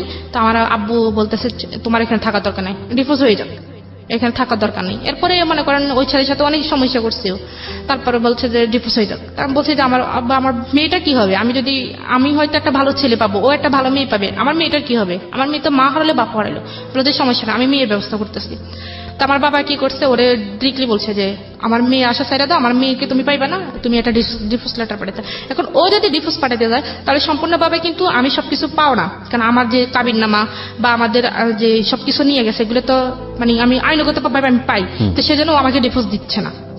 না না না, এটা তো আপনি, আচ্ছা এটা একটা ভুল ধারণা। আমি আজকের অনুষ্ঠানের মধ্যে বলে দিই, দেনমোহরের বিষয়টি যে কেউ যে কোনো পক্ষ থেকে ডিভোর্স দিলে পাবে। যদি মেয়েটাও ডিভোর্স দেয় তাহলেও পাবে, ছেলেটা ডিভোর্স দিলে তাও পাবে। কিন্তু আমরা একটা ভুল প্রেডিকশনের মধ্যে থাকি যে আমরা মনে করি যে মেয়েটা ডিভোর্স দিলে ছেলেটা এটা দিতে হয় না। এটা একটা সম্পূর্ণই ভুল ধারণা। এটা মেয়ের ন্যায্য অধিকার, এবং এটা যেই ডিভোর্স দেখ না কেন এটা মেয়ে পাবে। হ্যাঁ, এটা আজকের অনুষ্ঠানের পরে যদি কারো এই ধরনের একটা ভুল ধারণা থেকে থাকে তাহলে এই ধারণা থেকে বের হয়ে আসুন। আইনত এটা হচ্ছে, যদি ডিভোর্সটা মেয়ের পক্ষ থেকে হয়, মেয়ের দেনমোহর অবশ্যই পরিশোধ হতে হবে। সেটা ডিভোর্স মেয়ে দিলেও পাবে, এবং ছেলে দিলে তো কথাই নেই। হ্যাঁ বলেন।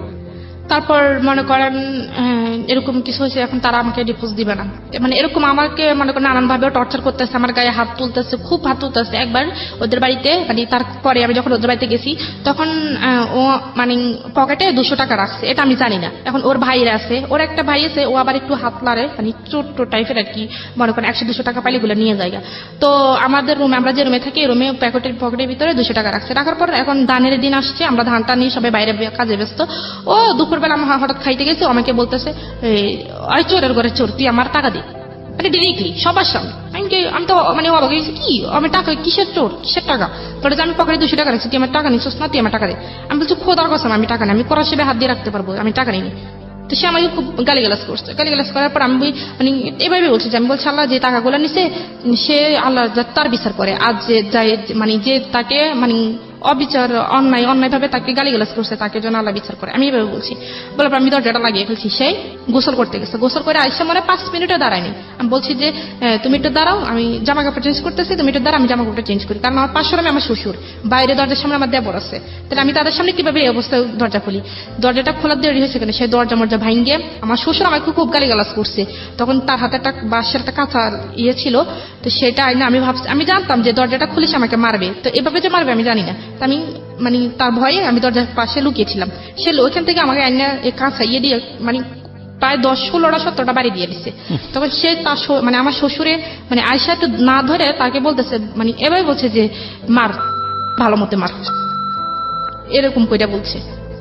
Nothing to say. This is a violence, man. This is definitely violence. পুরা পারিবারিক violence. Oh God. কি স্ল্যাং! আমরা স্ল্যাংটা মিউট করতে বাধ্য হলাম, কারণ এটা গণমাধ্যমে ভাবে স্ল্যাংটা যাওয়া উচিত হবে না। বাট যেটা হয়েছে, যেটা দ্বিপাক্ষিক ভাবে, আমি জানি না কতটুকু সত্য মেয়েটা বলছে, যদি হয়ে থাকে এটা ভায়োলেন্স, এবং এটা পুরো পরিবারে ফেসে যেতে পারে এই ধরনের ঘটনা ঘটলে। খালি ওই মেয়েটা যদি, যার উপরে গায়ে হাত তুলেছে, ওই মেয়েটা যদি জাস্ট একটা সরকারি হাসপাতালে গিয়ে ওয়ান স্টপ সার্ভিস, যেটাকে বলে ওয়ান স্টপ সার্ভিস থেকে জাস্ট একটা পেপার নিয়ে আসবে যে আমার গায়ে হাত তুলেছে, এটা হচ্ছে ডাক্তার লিখে দেবে যে হ্যাঁ এই হাত তোলার জখম থেকে হয়েছে, এটা নিয়ে থানায় যাবে, সঙ্গে সঙ্গে সে অ্যারেস্ট হয়ে যাবে, সঙ্গে সঙ্গে। বাংলাদেশের নারী নির্যাতন আইন এতটা কঠিন, এতটা প্রখর। কি করলেন আপনি তারপর? তারপর আমার যে জায়গায় বাড়িছে সে জায়গায় রক্ত কালো হয়ে জমাট বেঁধে গেছে। হ্যাঁ, তো তারপর আমার আম্মুরে খবর দিচ্ছে, আমার আম্মা আসছে, আসছে আমার আম্মার না মানে উল্টা আমার নামে সত্য মিথ্যা যা আছে আমার আম্মার কাছে বললে আমার মানে আম্মার আর আমার মাঝে একটা ভুল বুঝাবুঝি রাখছে। তখন আম্মা আমার কথা বিশ্বাস না করে ওদের কথা বেশি, তখন আমি এগুলো দেখাইছি, দেখানোর পর বলতেছে তোর দোষে তুই মার খেয়েছিস।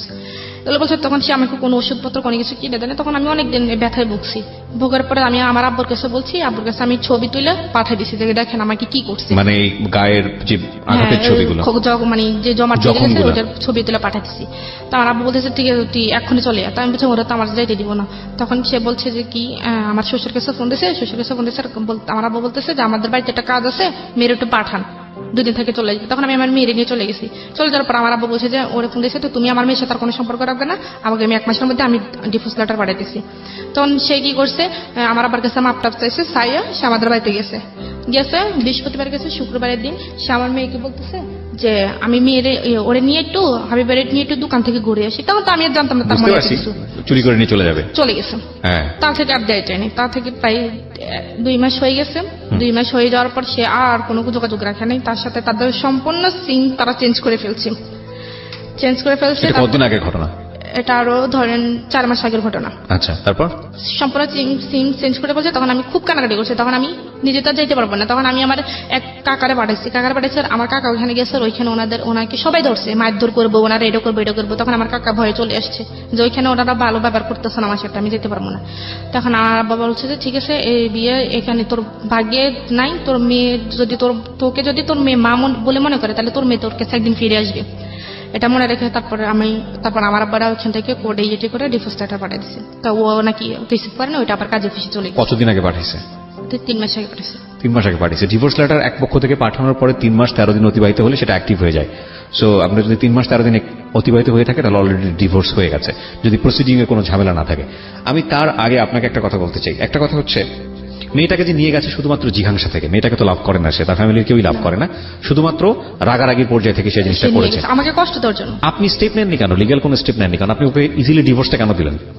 আমি ডিভোর্স দিচ্ছি কারণ আমার বাবা তো সবকিছু জানে না, আপনি ডিভোর্স তো অবশ্যই দিবেন, কিন্তু আপনি কেন মামলা করেননি?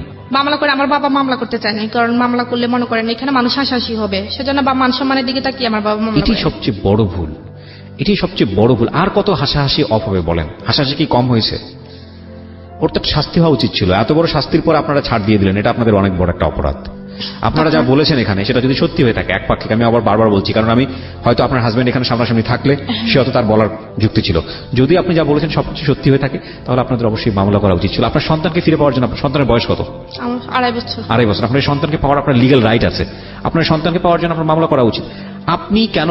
আমি আজকে সবাইকে রেডিওর মাধ্যমে বলছি, সবার প্রতি রেসপেক্ট রেখে বলছি, যদি এইরকম নির্যাতনের শিকার কেউ হন, যদি, তাহলে আপনারা যেটা করবেন সেটা হচ্ছে কন্টিনিউয়াসলি, যদি এরকম নির্যাতন হয়ে যায়, যদি মনে করেন যে না সংসারটা আসলেই হবে না, সম্ভব না, তাহলে নইলে এই ধরনের স্টেপে যাওয়া উচিত হবে না। কারণ এটা অনেক সময় হিতে বিপরীত হতে পারে।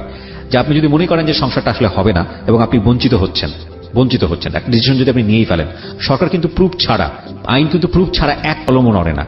এইরকম নির্যাতন হলে অবশ্যই আপনার ডাক্তারের কাছে গিয়ে একটা প্রুফ নিয়ে আসা উচিত যে আপনার উপর নির্যাতন হয়েছিল। জীবনের কোনো একটা পর্যায়ে গিয়ে, যে কোনো একটা সময় গিয়ে আপনি অ্যাকশনে যেতে পারবেন।